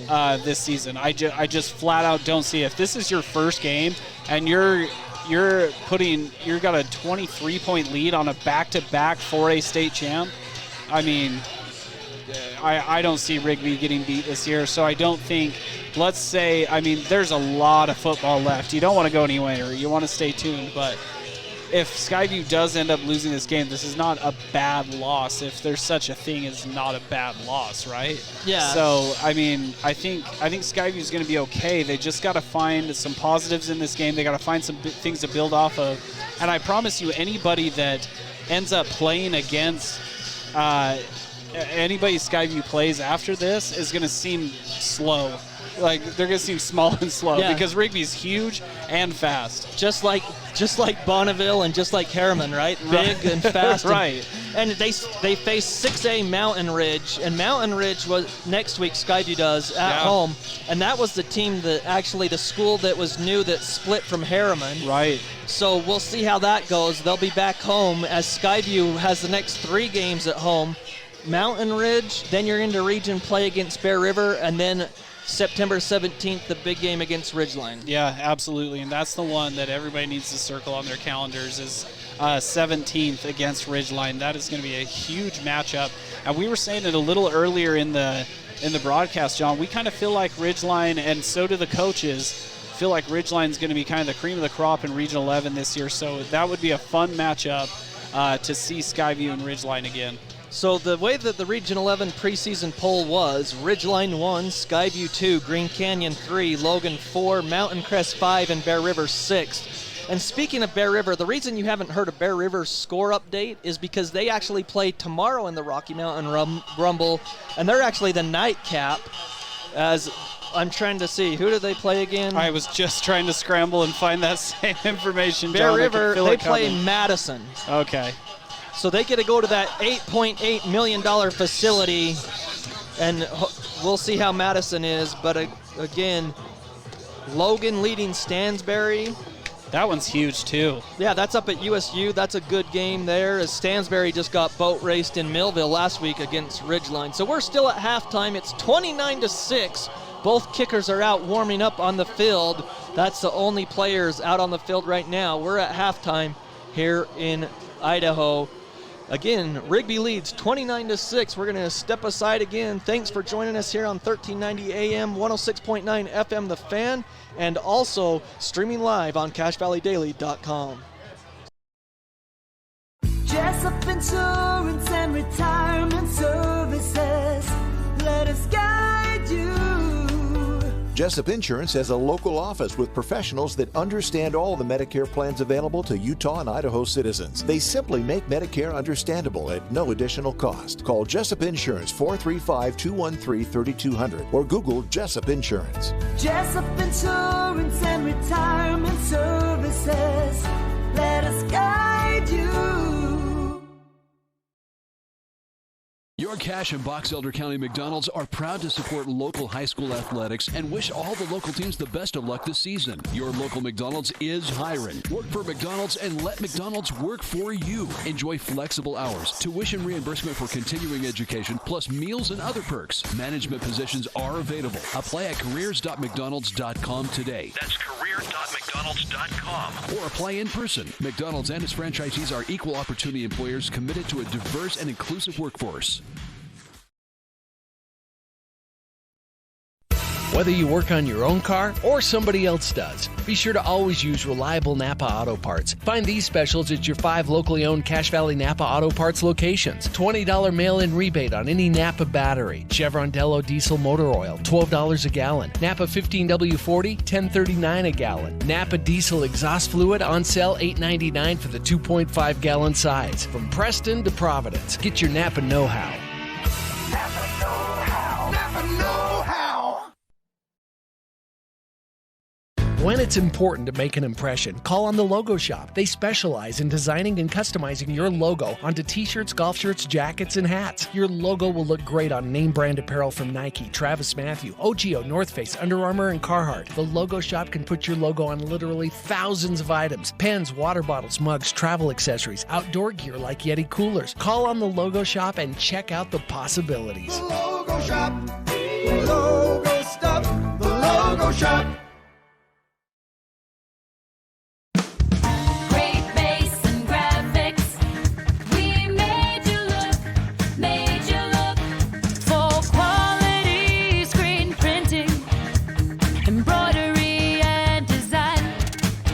What's important to you is important to us. We love what we do and it shows every time. Great bass and graphics. We made you look, made you look.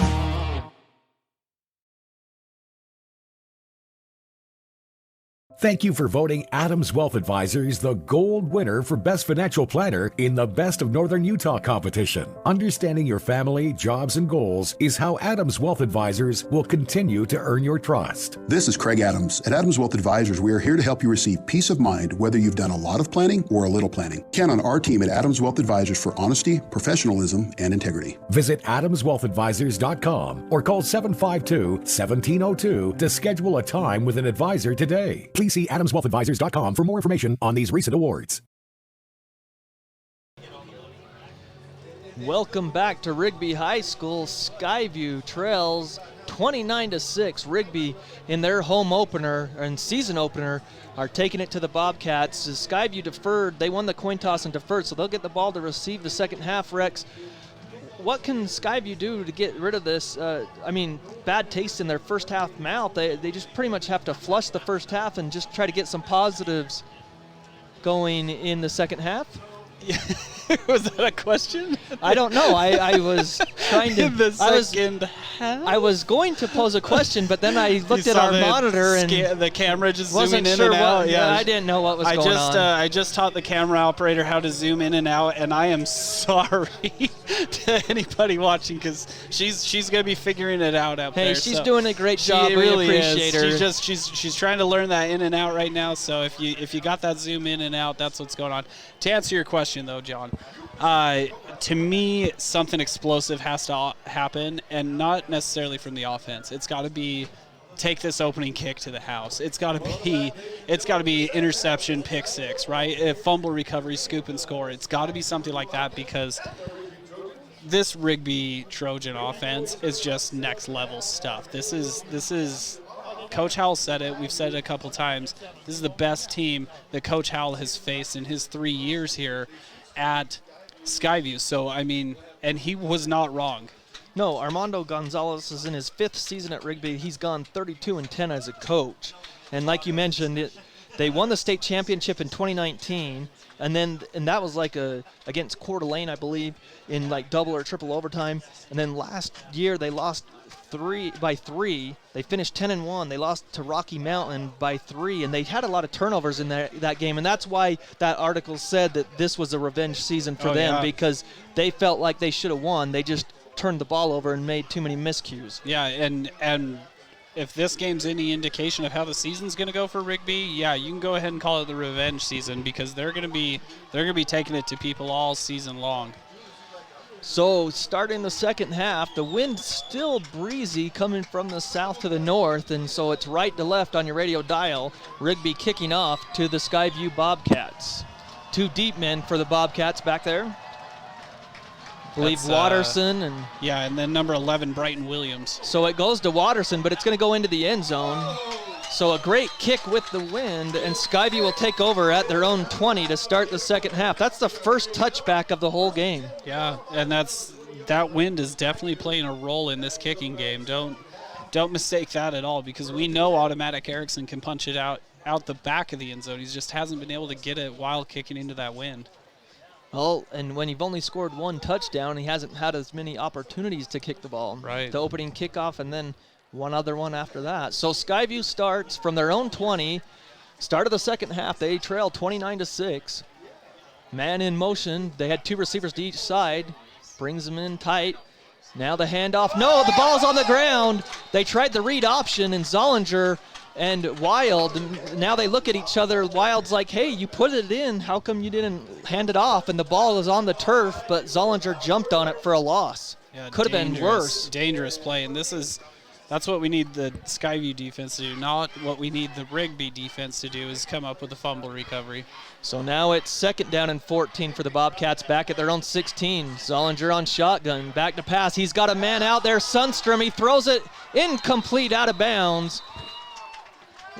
It could have been a pass interference because in high school, the ball doesn't need to be catchable. That one wasn't. Yeah. And the defender was draped all over Sundstrom, but I guess the official said it was They've let him no play chance. a little bit, John. I've noticed that a little bit. They're letting a little bit of physicality go here between wide receivers and defensive backs. Well, that's the first time Zollinger may have had time, but that's the first time they tried to hit that seam route. And Sundstrom's been the vertical threat the last couple of weeks. 2 receivers to each side. Sundstrom finished with 30 yards receiving and a touchdown last week. 3rd and long, and Zollinger loses the ball. He fumbled, Rex. He was back to pass. I think he fumbled. Yeah, and Reed Wild slid over to try to help the left tackle on that play, but he could not go over and help him.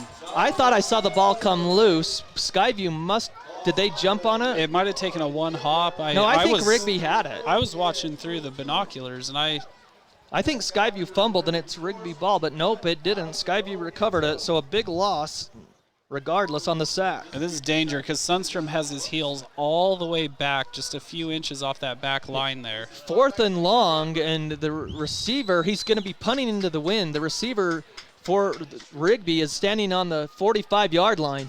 The kick is away. Sundstrom got it.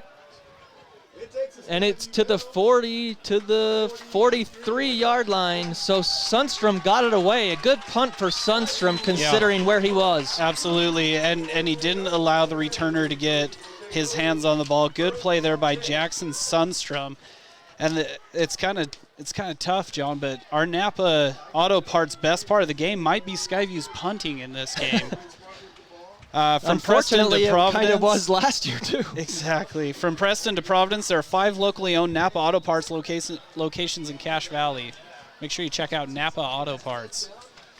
So 10:30 on the clock, 3rd quarter, 29-6, Rigby to their first possession at the Skyview 43. They fake the handoff. They're going to throw. It's tipped by Skyview and knocked down and incomplete. And the reason that even though there was contact with the receiver, they can't call pass interference because the ball was tipped. Right, and Jackson Sundstrom at the safety position has as much right to the ball too. It's a collision in air, but they're both going for ball. Good no call there. So clock stops at 10:25, 3rd quarter, 29-6, 2nd down and 10 for Rigby. 2 receivers to the left. Running back in the backfield behind Tiger. He's going to take the snap. He's going to fake the handoff, and he laterals it back, and it's incomplete. It's a fumble. It's still loose. Skyview. You can't scoop it. Skyview tried to pick it up at the 40, and who recovered? Skyview tried to pick it up at the 45, and they should have just got it. And Skyview is going to, they say they have Davis Hall has the fumble recovery. Davis Hall has the fumble on the little pass play that was a pitch, but Skyview, that one linebacker just needs to jump on it. Yeah, it was Izzy Torres. He tried to scoop and score. He had a lot of grass in front of him, so you can't blame him. But, Davis Hall able to go clean that thing up, and that's a huge play. That could be a nominee for the Old Gristmill Bread and Butter Play of the game. Muffin scones, bagels, cheese bread, sweet rolls, baked fresh daily, takeout, curbside pickup, and delivery available from the Old Gristmill. So the first turnover by Rigby. With 10-12 in the third quarter, Skyview takes back over after they had to punt. Davis Hall with the fumble recovery. Handoff to Egbert. He breaks three. He's to the 30, the 20. He puts on the Jets inside the 10 as he's tripped up. What a run by Egbert, the sophomore, his longest run of the season. Yeah, and I feel like Brevin Egbert's breathing a little life into this offense too, John. I feel like he's been able to get more yardage on the ground than Reed Wild, who's definitely the bigger, stronger back, but Brevin Egbert's breathing a little life into this Skyview offense. First and goal at the 7, a 33-yard run by Egbert. Handoff to Egbert. He breaks it out to the outside. No, that's Reed Wild, not Egbert. That's Reed Wild. I saw 1, and it wasn't 10, it's 1. As he gets inside from the 7 to the 4, second and goal, a 3-yard gain by Wild. Yeah, and that's what you need for Skyview. Positive gains. Get yourself a little closer to that end zone. And when you look at this rushing game, they're doing it without Truman Moser, their running back from last year. And Moser's more of a stout back, yeah, too. Second and goal at the 4 for the Bobcats. Zollinger takes it. He's going to roll left. He's going to keep it. He's to the left. He breaks free, dives into the end zone. Is he in? Yes. He is, but it's a holding call. They call the penalty marker down there, so the 4-yard run for the touchdown is going to be coming back. It's a hold on Skyview in the backfield, and it's a spot foul, so we'll see where the flag is.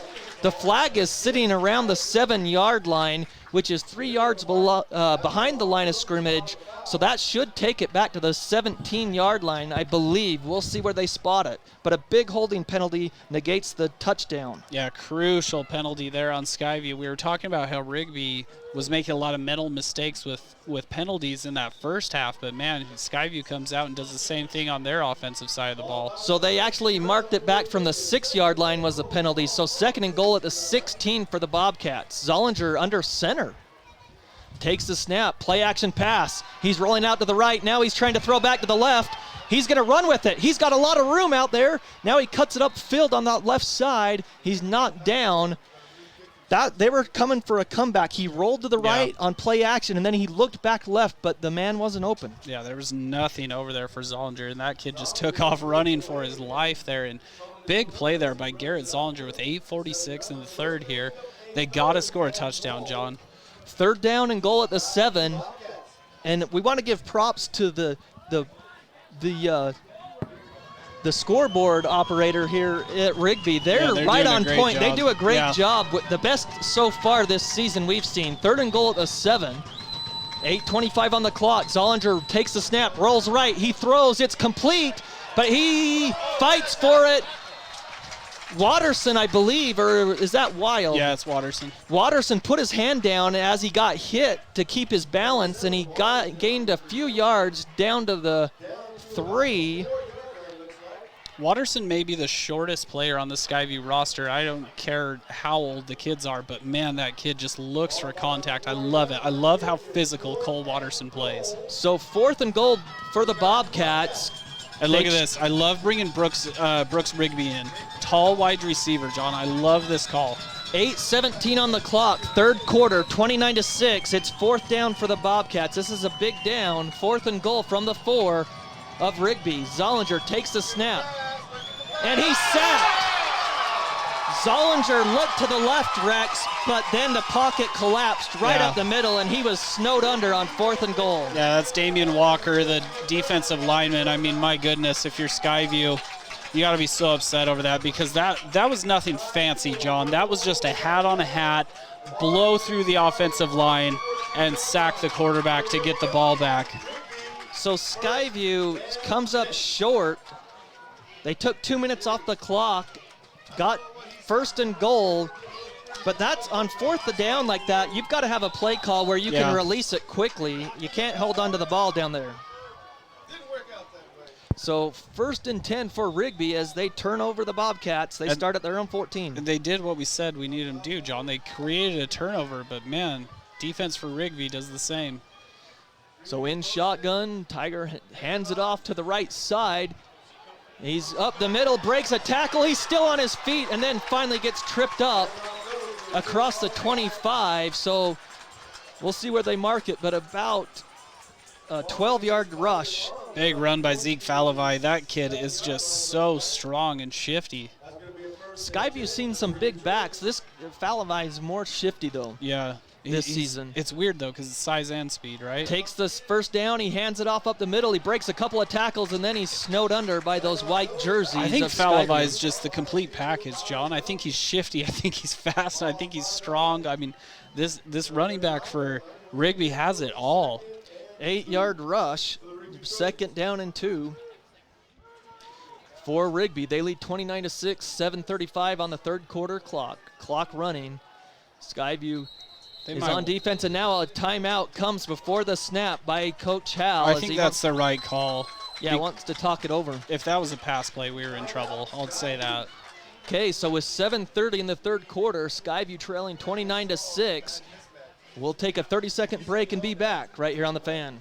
Cache Valley Auto Care, you'll find all the expertise you need to take care of your car, from advanced diagnostics and major repairs to oil changes, tires, brakes, and maintenance. You can count on Cache Valley Auto Care to tell you what needs fixing now and what stuff can wait. So whether your check engine light just went on or it's time for an oil change, now is the time to head over to Cache Valley Auto Care. Because when your car isn't working right, you just need someone who can help make your life a little easier. Cache Valley Auto Care, behind Home Depot on 200 East, 1175 North. Welcome back to Rigby High School. 29-6, Rigby leads with 7:30 in the third quarter. Rex and Skyview just can't get their footing there on defense. Yeah, the defense created that turnover on the last one because Tiger Aldelfa, let's just say he threw that ball way too hard behind him on that last possession, but then the offense unable to do anything after the big Brevin Egbert run, unable to cash in. Yeah, they couldn't cash in when they had first and goal at the 4. That holding penalty negated a touchdown. So second down and 2. Tiger takes a snap. He's going to hand it off. He's got a man that runs right up the middle for a first down to the 44-yard line. That's about a 9-yard run. Different running back. That's 32, Lucas Mikola. So now Rigby hurries it up at their own 44. Shotgun formation. Takes the snap, hands it off again. The little scat back gets up to the 49, about a 5-yard gain. Yeah, good tackle there by Kendrick Summers for Skyview. He was able to fight off a block and then make the tackle. So 2nd and 5 from midfield. Takes the snap on 2nd down and 5. Skyview penetration, and they knock him backwards, and big tackle there. It's going to be a penalty marker down. It's going to be a hold, I think, on Rigby, but Skyview busted through that defensive line. That was Kimball Jackson, man. Anytime you see a cast light rock hard tackle, count on number 8 for Skyview being a part of it because, man, that kid is just so physical and so aggressive. Big tackle by Kimball Jackson. That was also a Great Basin Graphic Make You Look play. Come see Great Basin Graphics at 966 West, 400 North, Suite 15 in Logan. Great Basin Graphics with that Make You Look play there. That's about the first time that Skyview's defensive line really shot through there. Yeah, they looked really good on that play. So they take the holding penalty, and it's a big one. So holding Rigby brings up 2nd and long. Clock down to 6:45 in the third quarter. 29-6, Rigby leads. 2 receivers to the right, 2 to the left. Tiger has it. He's back to pass. He's going to throw, zips it out there, complete. And he breaks the tackle. And he's up to the 50. First down, I believe that's Freeman in Skyview territory down to the 45. You had one-on-one coverage, but you got to make the tackle. Okay, not only do you have to make the tackle, but Skyview has got to stop putting Freeman in one-on-one coverage. You need to have a safety over the top on number 14 no matter where he's at. I don't care where he is, have Sundstrom shadow him because you can put your best cover corner on him. The timing is almost indefensible for Rigby. Yeah, into the 44-yard line of Skyview. The big plays for Rigby have killed Skyview tonight. Couple receivers to each side. Now the man in motion left to right. Across the formation, back to pass is Tiger. Now he's flushed out of there. He lets it fly at the end. It's complete at the 40, and Skyview brings him down right at the 40-yard line. How did Tiger get away from that? Yeah, he took a shot when he threw that, but give Kason Spackman some credit there because he took on the big tight end for Rigby right there in the middle of the field. So we're going to say 2nd and 6, a 4-yard pass play to the 40 from the 44. So Rigby running that clock in a 29-6 lead here in the third. 5.5 minutes left in the third. They lead 29-6. Tiger takes it. He's going to hand it off. No, he keeps it. Now he's back to the pass, and he's going to get sacked. Held onto the ball too long, and Skyview is going to get a 4-yard loss with the sack. Yeah, I think it was Blake Bishop and Kimball Jackson, the two of them combined on that one. I know Izzy Torres was in on that play too, but I think it was Bishop and Jackson that combined for that. Well, they actually only mark it back 3 yards. His knee must have gone down, so the ball goes back to the 43, not quite the 44. So it'll bring up 3rd and 9 for Rigby. 4:54 in the third quarter, 29-6, Rigby leads. One running back in the backfield with Tiger. Takes the snap. He's back to pass. His blitz is on. They set up the screen. He's got some running room, and he's got the first down or near the first down. Wow, got a very generous spot. I thought that the knee was down a little sooner than that, but they mark it up by the 32, so it will be a first down from the 43, an 11-yard pass play on the screen. Great play call. Well, it is, John, because on the previous play you give up a sack, right? So that means the defensive line's just blowing through at this point. So on that play you let them blow through, and then you throw it over the top of their head. So 1st and 10 at the Skyview 32. Tiger is under center now. Sends Freeman in motion, fakes the fly sweep, now hands it off in the backfield, and he's down the sideline and gets bumped out of bounds. They're going to mark him actually at the 27-yard line. So about a 6-yard rush. This was a drive that started at the Rigby 14-yard line with 8:12 in the third quarter. They've got their 10th play of the drive coming up, and the clock, they've chewed up nearly 4 minutes of clock here, Rex. Empty backfield here on 2nd down and about 4. 3 receivers to the right, 2 to the left. They try to draw Skyview off sides. Skyview's showing blitz with Watterson. Yeah, Cole's showing a corner blitz there. Now I think they're going to back out of it, Yeah, though. he backs out. 2nd down, back to throw. He throws it. It's complete. Nice move by Freeman. Almost got free, but Skyview held on. We'll see with a spot, but he's close to a first down. Yeah, I think Sundstrom's the one that came up and made that play, but this is just so dangerous because you have to almost pick your poison with this offense, right? They have the big tight end in Con Dancy, but then they also have Freeman, the wide receiver, and it's just you got to pick one or the other to cover here, it seems like. 3rd and 1. Tiger has a snap. He's going to hand it off up the middle. Patient run. He's got the first down and more inside the 20. And the pile goes forward to about the 15-yard line. Yeah, Falavai just showing the power on that play. The good run about that is it's like he stutter-stepped and waited for those blocks to happen because there wasn't anything there, but then he just punched it through. Clock running, 1st and 10 at the Skyview 15. I'm telling you, John, Falavai is just the complete package. I don't know if he'll be a collegiate running back, but he will be a college football player. So 1st and 10 from the 15, 3:24 on the clock. Rigby leads 29-6, and they're knocking on the door again. Handoff on the right side. He's still on his feet to the inside the 5, near the end zone, to the goal line. I think he's in. He is. What a run! Yeah, that's 32. That's Lucas Mikola. Man, it's like thunder and lightning, John. Falavai's the thunder and Mikola's the lightning. So Skyview, their defense that had looked so good and only given up an average of 14 points a game are just getting carved up by the Rigby Trojans. They have no answer. 35-6, 3:12 on the clock, pending an extra point. So they set up for the extra point. Freeman, the holder, waiting for the snap. Snaps back, hold is down, kick is on the way, and it is good. So at 36-6 with 3:12 in the third quarter, we'll take a 30-second break and be back right after this.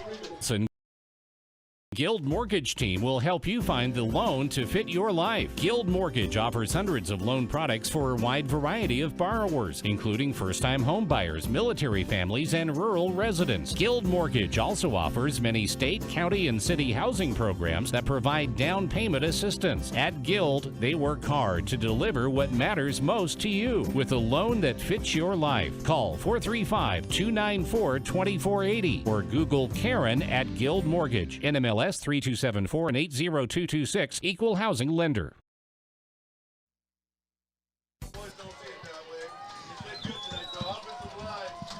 Welcome back to Rigby High School. Skyview getting run out of the gym, if you want to use that, even though we're outside, 36-6. Run off the field. Run off the field, whatever you want to say. Right now, you almost think you're going to hear the cheer warm up the bus from the student section, because with 3:12 in the third quarter, Skyview's down 30, and they just haven't had an answer. Because the game plan coming in, Coach Howell talked about how we need to not give up the big bunch plays, right? We need to make them go the whole length of the field. Right. They've had 3 scoring drives that have covered 12 plays or more, and Skyview just looks gassed. Well, I go back to the third down and longs that they gave up in the first half. There's a 3rd and 15. There was a 3rd and 17. They allowed conversions on those plays, and that you just can't win a game when you're allowing 3rd and longs. So the kick is away, and it's going to go into the end zone. The wind still not as strong as it was in the first half, but it's still blowing from the south. So Skyview will take over at their own 20 again. We do have a score update, John, brought to you by ARS, your first choice in flood service, fire restoration, storm damage. Got a mess? Call ARS. Logan 37, Stansbury 27. That game has gone final. Wow, so Logan starts 3-0.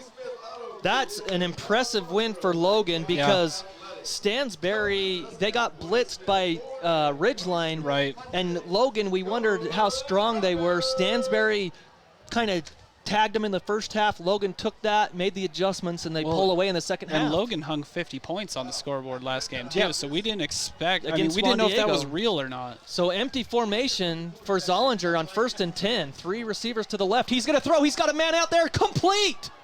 He takes the shot. He's still on his feet.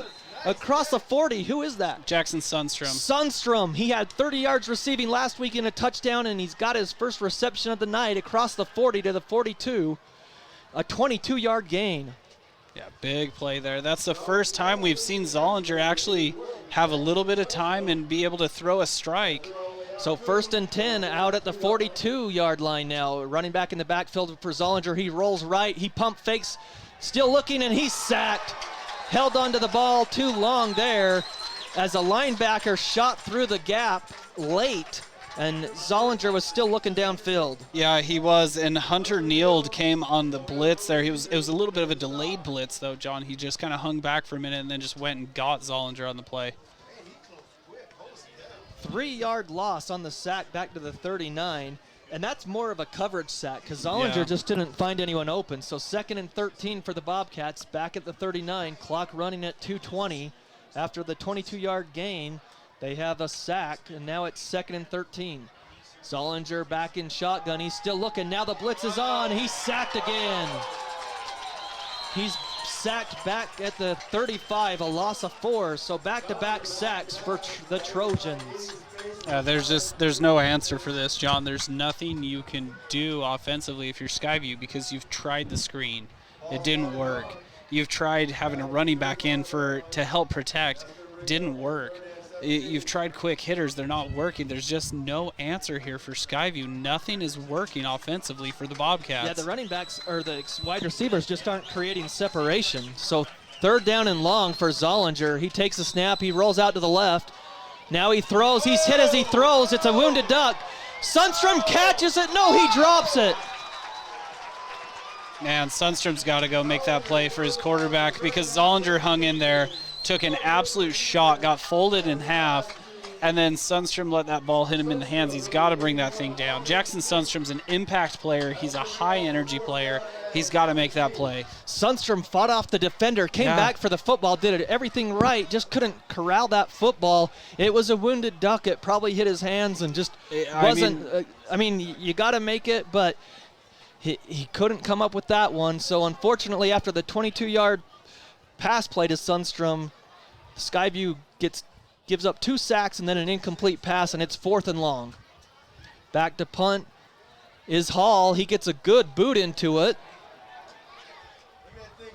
And it bounces and takes a Rigby bounce this time and dies right inside the 40 to about the 37, 38-yard line of Rigby. That's the first punt for Skyview that hasn't rolled in their favor. Yeah. So that was up to that point probably the strongest part of Skyview's game would be their punting up to this point. Well, Skyview started off great with that 22-yard pass play to Sundstrom, and then gave up 2 sacks, and then the incomplete pass, and then they punted again back to Rigby, and Rigby leads 36-6 with 1:15 in the third quarter.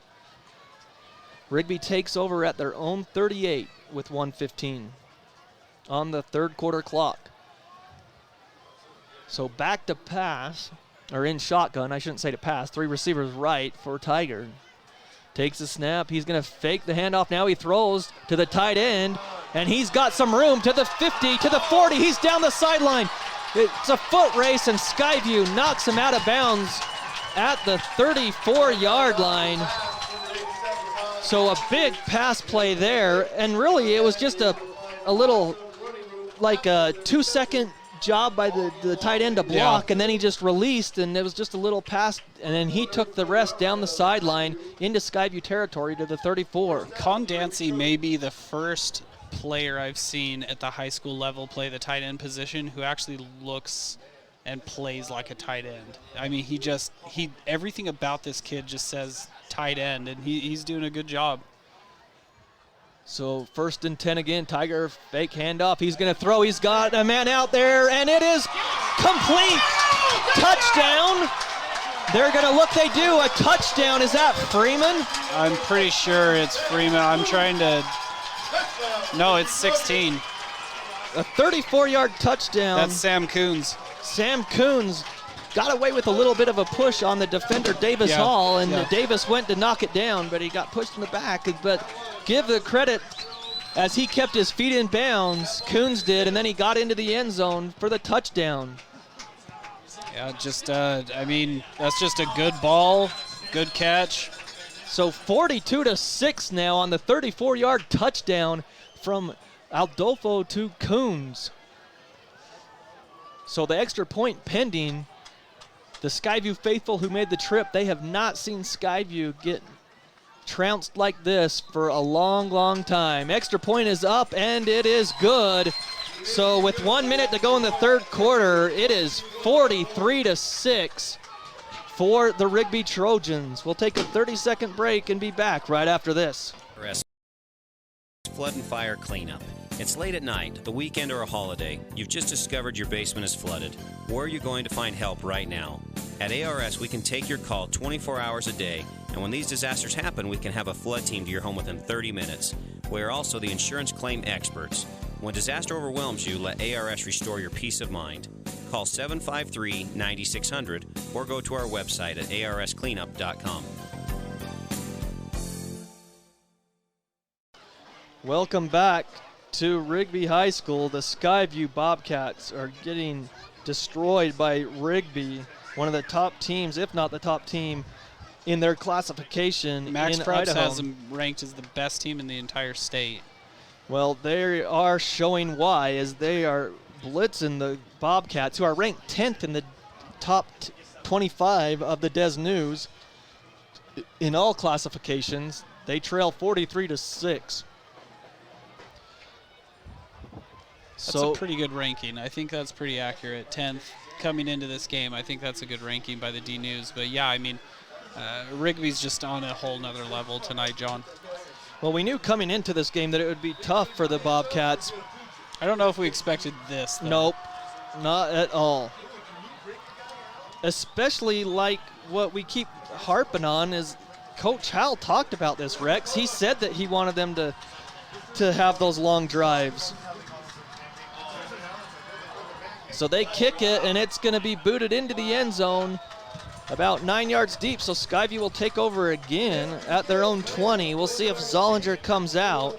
He's taken a beating tonight. Yeah, we were talking on that last commercial break, John.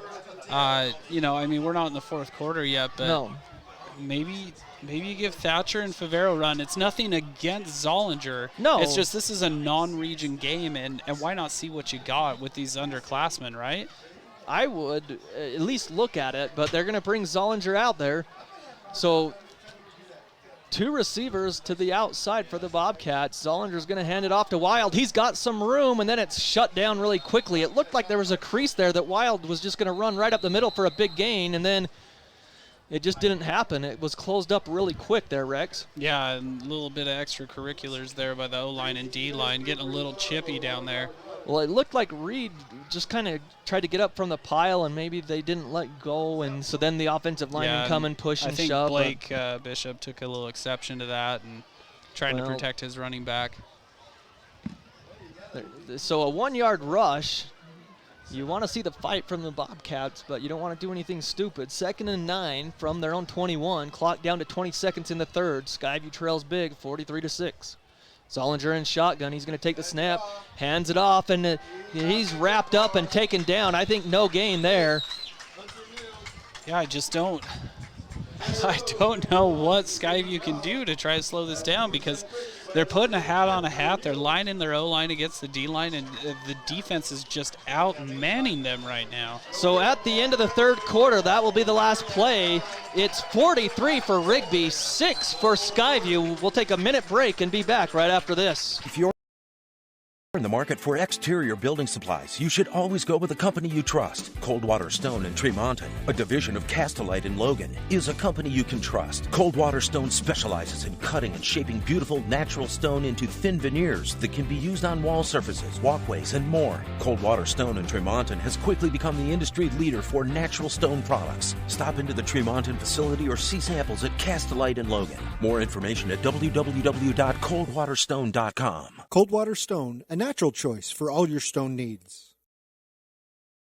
Sack lunch, picnic lunch, business lunch. There's nothing better or more satisfying than the lunch special at Old Grist Mill. It's lunch the way Mother Nature intended. All natural bread, the perfect amount of meat, veggies to your liking. And then it only gets better with your choice of a fresh baked cookie, chips, and drink. You know what we're talking about, that famous Old Grist Mill lunch special. Get your made-to-order special at the South Logan, and now Smithville locations. Old Grist Mill, here for you. Welcome back. Start of the fourth quarter, 3rd and 9 for the Bobcats from their own 21s. They trail big, 43-6. Zollinger has a running back in the backfield with him. Now he's gone in motion. Zollinger back to pass. They set up the wide receiver screen. It's complete for the first down, I believe, across the 30-yard line. Great play call by Coach Reese, the offensive coordinator, up to the 32. A 12-yard pass play. That's one way to slow it down a little bit. Now, that's one time where the linebackers were just a little out of position for Rigby. Normally, they've been in those passing lanes, and that hasn't worked tonight for Skyview, but they caught him out of position just a little bit there and able to convert that first down. So they get up to the 32-yard line, 1st and 10. Start of the fourth quarter, 2 running backs in the backfield. They hand it off in the backfield, and nothing doing, as Skyview couldn't get anything going. No gain there. Just too much strength up front by Rigby. I mean, that's kind of the story of the game, really. Well, Coach Hal talked about how he wanted to get that rushing game going because it's been non-existent the first 2 games. Egbert had some bright spots tonight. Wild broke one for a gain of like 5 or 6 yards, but really Skyview just can't get anything going up there.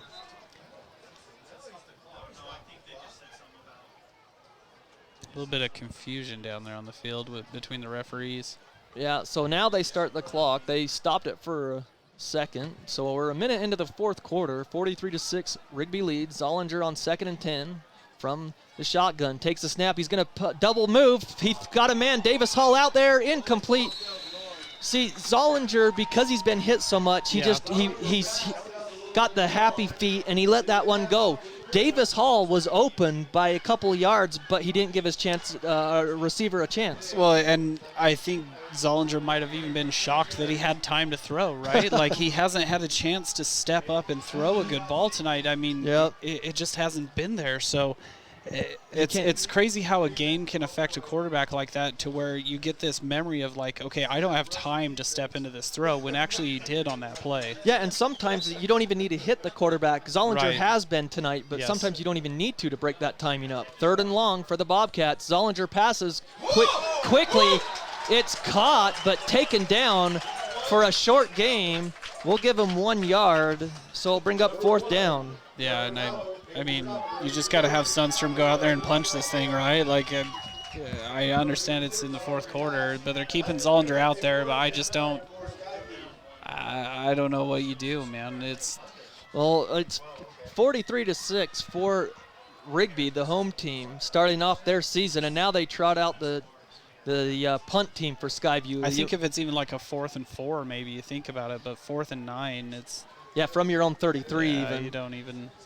So is it Sundstrom or Hall back there? It is Sundstrom. So Sundstrom back, standing on his own 17-yard line to receive this, to punt it away. He gets the snap, and he's going to step into it, and he punts it, and it didn't look that good as it bounces in Rigby territory and then rolls out of bounds at around the 43-yard line or 42-yard line. So Sundstrom got the punt away, but again, Skyview on offense, their biggest play might have been a 22-yard run by Egbert. I'm trying to remember. Egbert had the one, and Sundstrom had the reception that was, I think, also 22 yards. It was right in the neighborhood of that.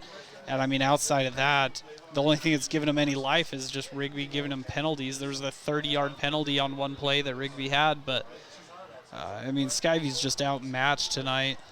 Yeah, there's nothing else you can say is that Rigby's the cream of the class of Idaho, and they're rising to the occasion. So Tiger still on 1st and 10 is the quarterback. He hands it off up the middle. They break a couple tackles. Now he breaks it outside.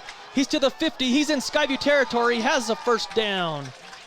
Right at the sticks. We'll give him 11 yards on that rush for Rigby. It was a flashy run by Lucas Mikola, the running back. This kid is he's a junior, but man, he's not big either. He's the lightning to the thunder that is Falavai, and he's just so shifty and quick out there. And this defense for Skyview is just so gassed. We've got a score update, so after this play, we'll give you the score update of the Mountain Crest Mustangs and the Box Elder Bees, and it might surprise a few of you. 9:20 on the clock, left in the game, 43-6. Tiger in shotgun on 1st and 10 in Skyview territory. They hand it off up the middle, and Skyview tackles him for a short gain. And with that, this score update brought to you by Cache Valley Auto Care. Read their online reviews and decide for yourself. Located behind Home Depot at 1175 North, 200 East in Logan. It's Cache Valley Auto Care with this score update. Mountain Crest in Hiram leads Box Elder 20-7 with 7.5 left in that game. They're going to pick up their first win, it looks like, for Coach Kearns. So a 2-yard rush is what they mark it for Rigby. 2nd and 8 in Skyview territory at the Skyview 44. They lead 43-6. Tiger back to pass. He's setting up the screen. It's complete. Skyview recognizes it good, and they swarm to the football. Great job by the Bobcats that time defensively. Yeah, Kimball Jackson read that thing all the way. He knew right where that thing was going to be. And a nice play there defensively for the Bobcats. A 3-yard loss on the pass play on that screen, so it brings up 3rd and 11 from the Skyview 47. 8 minutes left in the game. Rigby 43, Skyview 6. That would be one of the few bright spots for me in this game too, John, would just be Kimball Jackson's aggressiveness, his physicality, if we're looking for something positive to talk about. I mean, he definitely shows up every Friday. Yep, 3rd down and 11. Can Skyview get Rigby off the field? Tiger back to pass, a little shuffle pass, and it's a first down and much more to the 30-yard line, inside the 30, just on a little shovel pass. And I'll tell you what, that's just a senior quarterback making a great play. It was like a softball fast pitch, John, is what it looked like. It had the wind up and everything. Is there a penalty marker? Yeah, something's going on. Oh, there's a penalty marker in the backfield. I don't know what the call is, though. I didn't see one. Well, there's a marker. They already picked it up. I just don't know what the call is. I'm watching the ref in my... Holding. Yep. Okay. He's just very, very late to signal what it is that he saw. So that is a big break for Skyview, and they'll take it at this point. So a holding penalty was behind the line of scrimmage, Rex. Wow, this puts it back at the 37-yard line of Rigby. This is 3rd and forever. That's huge. But Skyview gave up a big 3rd down tonight, and they did last week too, so hopefully the defense still has their heads in the game here on 3rd and 21. And they just run the ball, and Skyview makes the tackle in the backfield for a loss on 3rd down. Yeah, that's 53. Carter Andrews, another sophomore.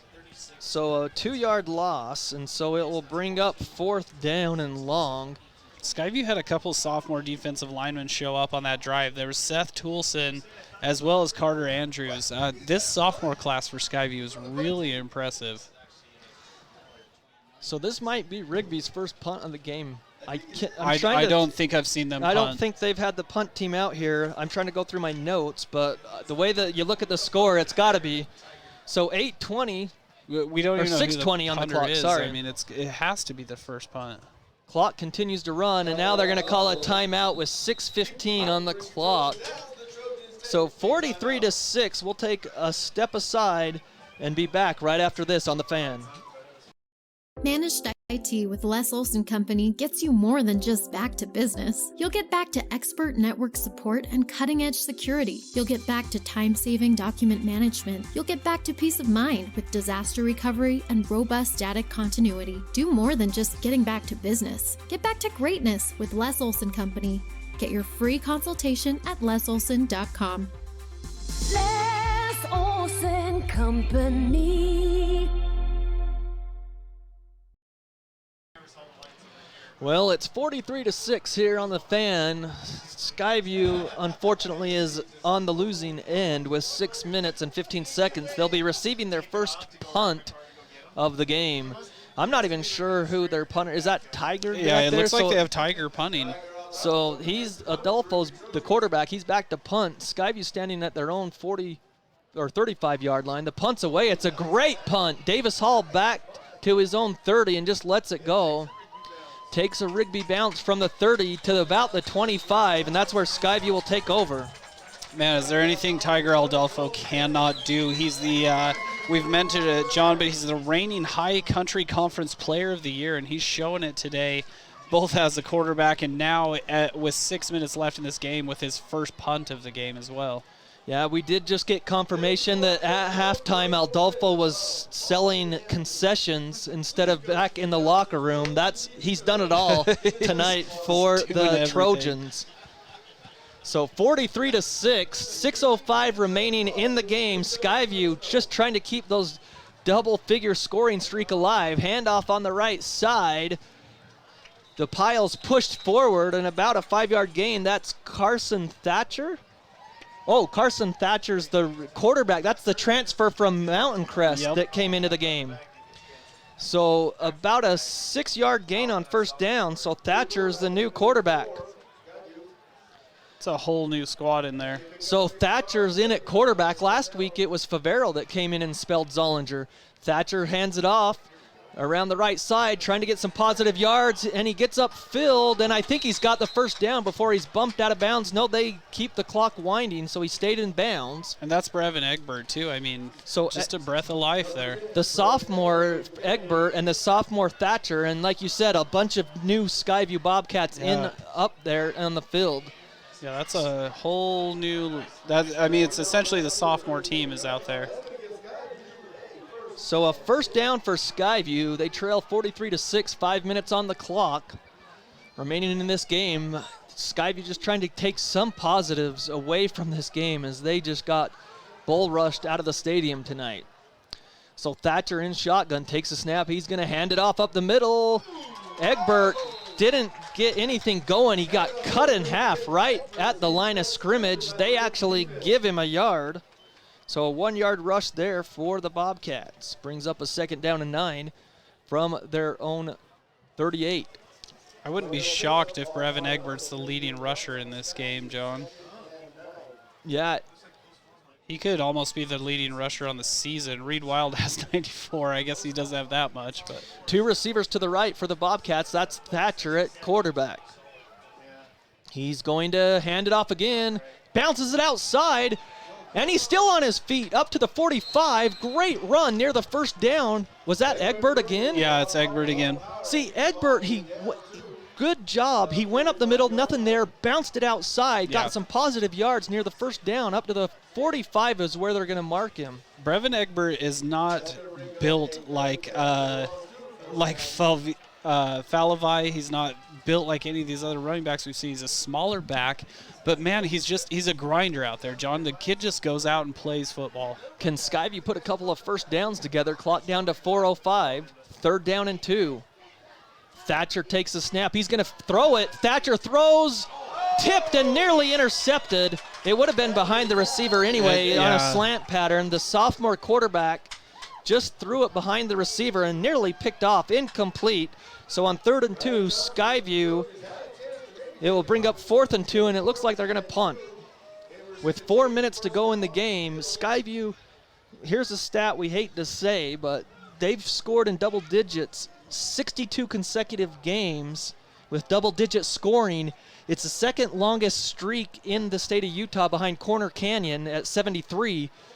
So they're getting ready to punt this ball away. The streak looks like it's coming to an end. 4 minutes to play. The punt is away by Skyview. It bounces. No, it's at the 15. It's received up the middle to the 20. A flag comes flying out at the 30, and another flag. How is that possible? The official threw the same. He threw 2. Does he have 2 in his pocket? I thought they only had 1 flag. I didn't know they had 2, but he threw both flags. I think what it's going to be is a holding on Rigby, and then the sideline said something, and then he threw another flag because a sideline warning. So that's not even a flag. That's just a warning. So I think that. So the next sideline warning will be the foul. So there wasn't even a penalty, really. Why was there 2 flags thrown? I'm not but sure. The ball is at the 30-yard line for Rigby. I don't know. I've been so confused by almost everything the officiating crew's been doing. Well, it's their first game too, I guess. So Rigby will take over 1st and 10 at their own 30. They should have a new quarterback, I would assume, with 3:51. Yeah, I'm trying to find a number for you, John. It looks like number 9. Number 9? That's going to be Luke Flowers. Luke Flowers, he takes a snap and then hands it off. Nothing there on 1st down. Yeah, that sophomore defensive line there for Skyview, Holden Stout. So it's nice to see Skyview getting some players. We'll see if we can get their names out here. Got Connor Wable in at defensive line. Hey, Connor, we know his aunt. We know his aunt Amy. Number 65 is in on the D line as well. That's Shez Hulse. Let's see. Number 17, Peyton Helstern, the linebacker's out there for Skyview as well. So a 2nd and 10 coming up. Clock running at 3:09. 43-6 Rigby. Flowers, the quarterback. He's in shotgun. He takes the snap. He hands it off up the middle, and Skyview holds him there. And no gain again. Yeah, nice play there. I think number 44, Seth Chambers, the linebacker, in there on the play. Austin Hansen also out there for Skyview. Number 14, number 38, I see Michael Ludlow, a DB for Skyview. Rex, do you see anyone else? Number 23, Sean Tempest, is in the game. Have we already said 62, or is that 52? That is a 62. Jared Hepworth on the D-line, the junior for Skyview. Number, I think it's 20, but a 3rd down and 10. We're trying to get everyone's name out there. 2:20 on the clock. Skyview trails 43-6. Flowers is in shotgun, sends a guy in motion for Rigby, and now it's a delay of game. The back judge had counted it, and it's a delay of game on Rigby. Yeah, it took him just a little too long to get that play off. We do have number 24, Jet Ballard, the defensive back, checking in as well for Skyview. I think we've officially named the entire defense for Skyview. Who's this DB back here, the safety? That's Brooks Rigby. Okay, Brooks Rigby. Okay, I couldn't see the number. I just saw someone different. Okay, so clock continues to run, down to 2 minutes to play in this game. Skyview trails 43-6. Flowers on 3rd and 15 is in shotgun. He's waiting for the back judge to count. No, he just takes the snap. He throws it. It's complete. And then a penalty marker comes flying, and Skyview tackles the receiver with 146, but a flag. An ineligible receiver downfield, and this was a point of emphasis. Saw a couple of those last week at Bonneville. Bonneville had a couple of those guys downfield. Skyview declines the penalty, so it will be a 4-yard pass play, and it will bring up 4th down and 11. I think it was number 20 Jackson Bradley that was first in there on the tackle. I mean, there was a host of Bobcats in there on the play. So Skyview, Yeah, I got you. Okay. So Skyview 5. So back to receive for Skyview. Tate Thurston, the senior, is standing at his own 39. It's a different punter. It's not Adolfo, I don't believe. No. I think it might be the kicker. That's Forrest Uminski. Is it Uminski? Yeah, it's 29 Uminski. 29. So Uminski back to punt. He punts it away. It's a high one, but it's short. It might not make it to midfield. It takes a Trojan bounce, and it does get into Skyview territory at the 41. So Skyview will take over with 1:08 on the clock.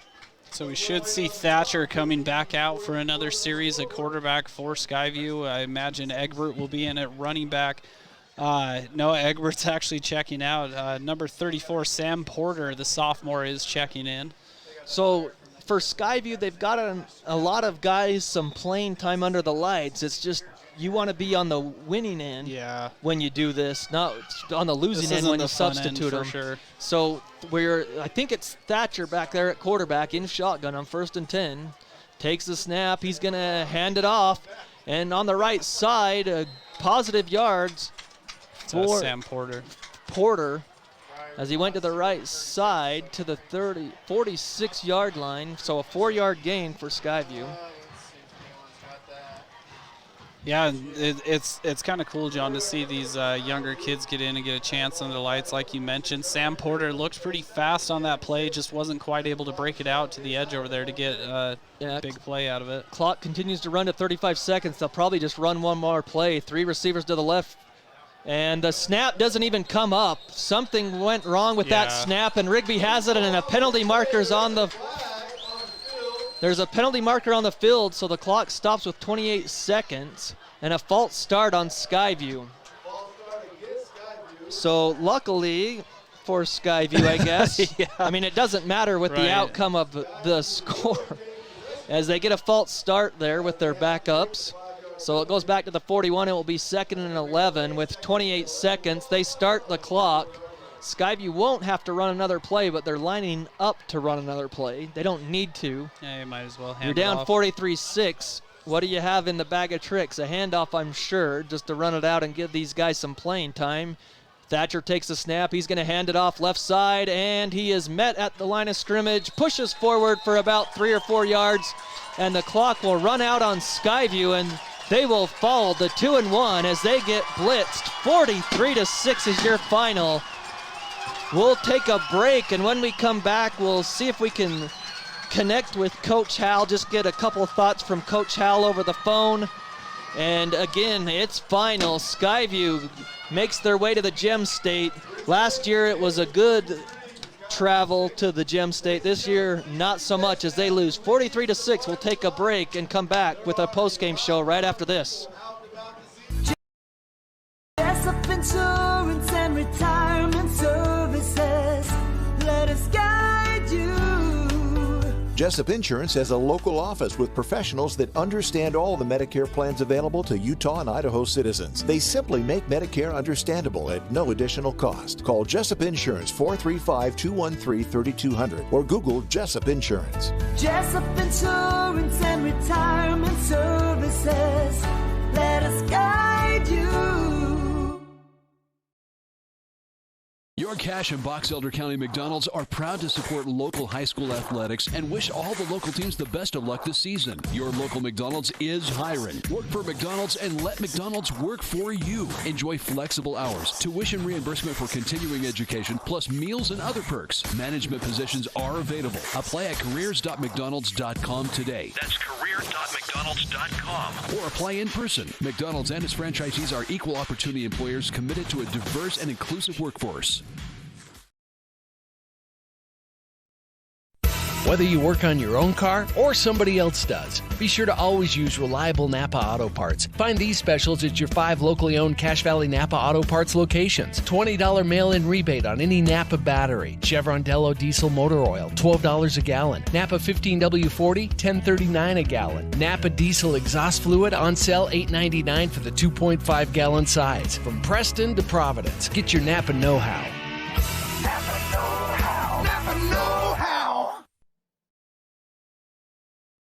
When it's important to make an impression, call on the Logo Shop. They specialize in designing and customizing your logo onto t-shirts, golf shirts, jackets, and hats. Your logo will look great on name brand apparel from Nike, Travis Mathew, OGIO, North Face, Under Armour, and Carhartt. The Logo Shop can put your logo on literally thousands of items: pens, water bottles, mugs, travel accessories, outdoor gear like Yeti coolers. Call on the Logo Shop and check out the possibilities. The Logo Shop. The logo stuff. The Logo Shop.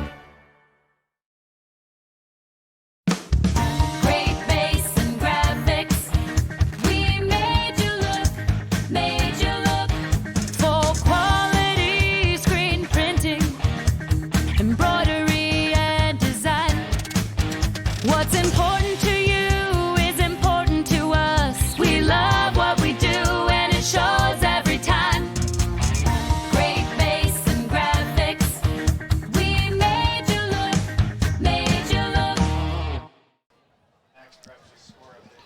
Welcome back to Rigby High School. John Newbold, Rex Davis here with you in Rigby, Idaho, as Skyview falls 43-6 for their first defeat of the season.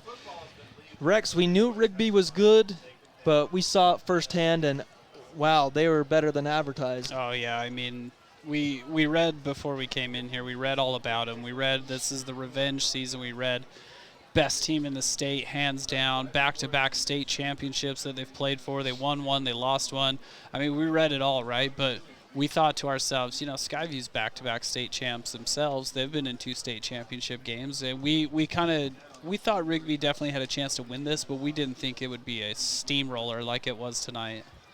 So Skyview never really got anything going offensively. They had their moments, but just couldn't do what they wanted, as the Rigby defense didn't allow them to. And so they had some sacks, they had some great moments, but overall they just couldn't put everything together. Their first drive, they did a good job, Rex, and they got their touchdown on that first drive. But then after that, they had the extra point blocked, and so it was 7-6 Rigby early. But after that, there was nothing that Skyview could do, and even when it looked like they had answered with that big pass play the one time, then they gave up 2 big sacks right after. Yeah, and that was kind of the story of the game, right? It looked like at first, okay, there was no doubt Rigby's offense was the real deal. We knew that right off the bat. And then Skyview comes back and answers with a touchdown, but a block extra point kind of keeps momentum with Rigby. But then, man, they just fired up the steamroller after that, and there was no looking back. Well, Rex, we're going to take another break. We're going to try to connect with Coach Hal. We'll also come back with our McDonald's player of the game and also our Old Gristmill bread and butter play of the game. We'll have that as well. So we're going to take another short break, and we'll be back right after this. Thank you for voting Adams Wealth Advisors the gold winner for Best Financial Planner in the Best of Northern Utah competition. Understanding your family, jobs, and goals is how Adams Wealth Advisors will continue to earn your trust. This is Craig Adams. At Adams Wealth Advisors, we are here to help you receive peace of mind whether you've done a lot of planning or a little planning. Count on our team at Adams Wealth Advisors for honesty, professionalism, and integrity. Visit adamswealthadvisors.com or call 752-1702 to schedule a time with an advisor today. Please see adamswealthadvisors.com for more information on these recent awards. At Cache Valley Auto Care, you'll find all the expertise you need to take care of your car, from advanced diagnostics and major repairs to oil changes, tires, brakes, and maintenance. You can count on Cache Valley Auto Care to tell you what needs fixing now and what stuff can wait. So whether your check engine light just went on or it's time for an oil change, now is the time to head over to Cache Valley Auto Care. Because when your car isn't working right, you just need someone who can help make your life a little easier. Cache Valley Auto Care, behind Home Depot on 200 East, 1175 North. Welcome back to Rigby High School. We're joined on the phone lines with Coach Hal. And Coach, not the way that you wanted the game to turn out, but what are your initial thoughts after this win by Rigby? My initial thoughts are we have to do a better job preparing our kids to be successful. You know, the plan that we had going in tonight, we didn't execute very well at all, and that, you know, if we don't execute very well, that's on the coaches to make sure that we have kids prepared. We had too much thinking going on, and especially defensively, created a ton of confusion.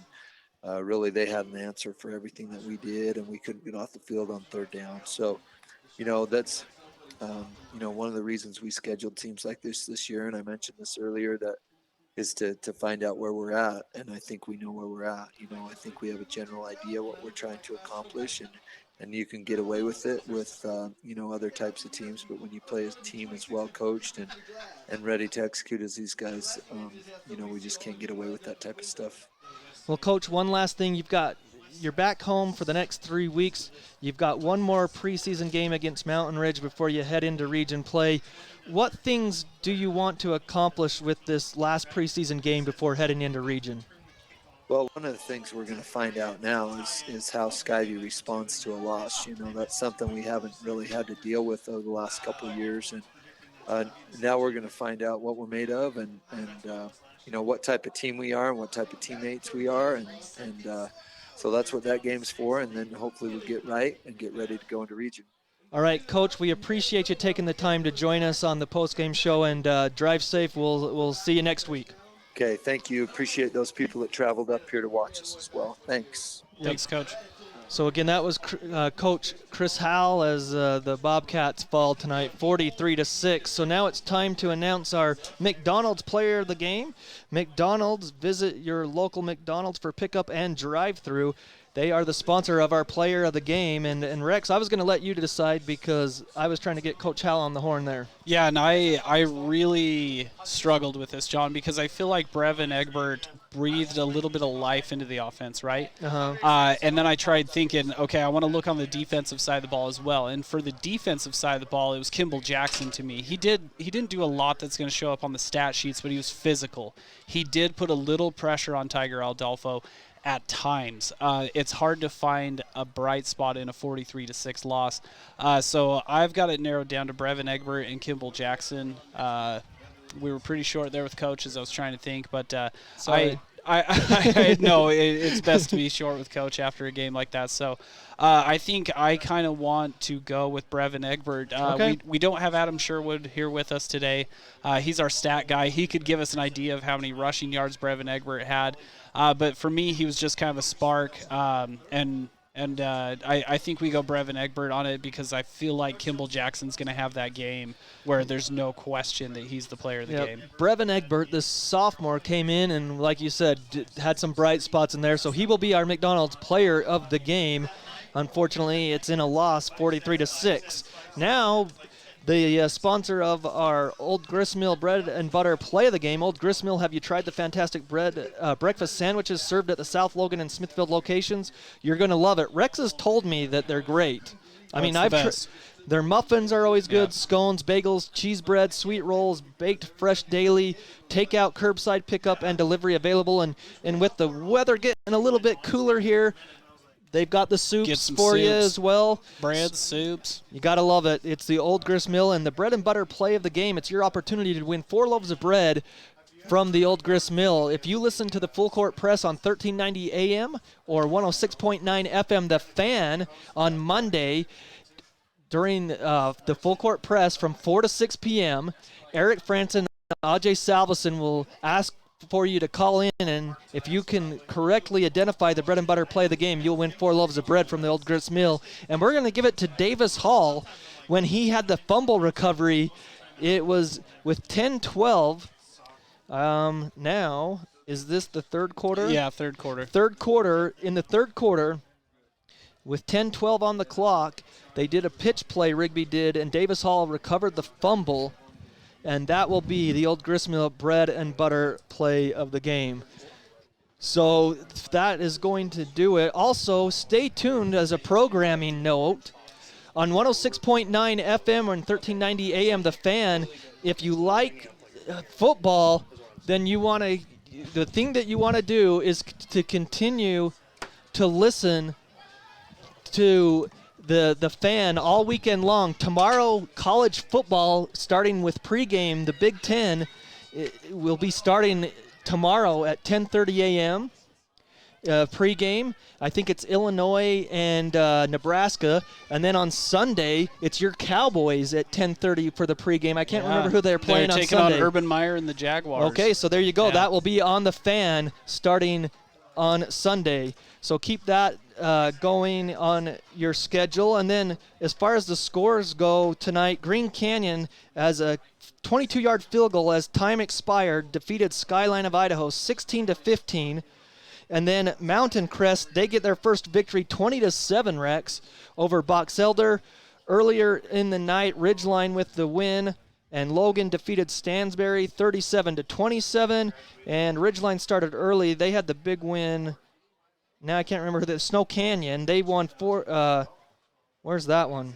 Did you get that one? Yeah, it's been a while ago, though. We know they won big. Yeah, they won big, so they're undefeated still. 42-14. Okay, so there's the final. So for those scores, for Rex Davis, for Coach Hal, thanks to him for joining us on the post game. I'm John Newbold. Have a great weekend, everybody, and we'll be back on the air next week as Skyview is at home to face Mountain Ridge.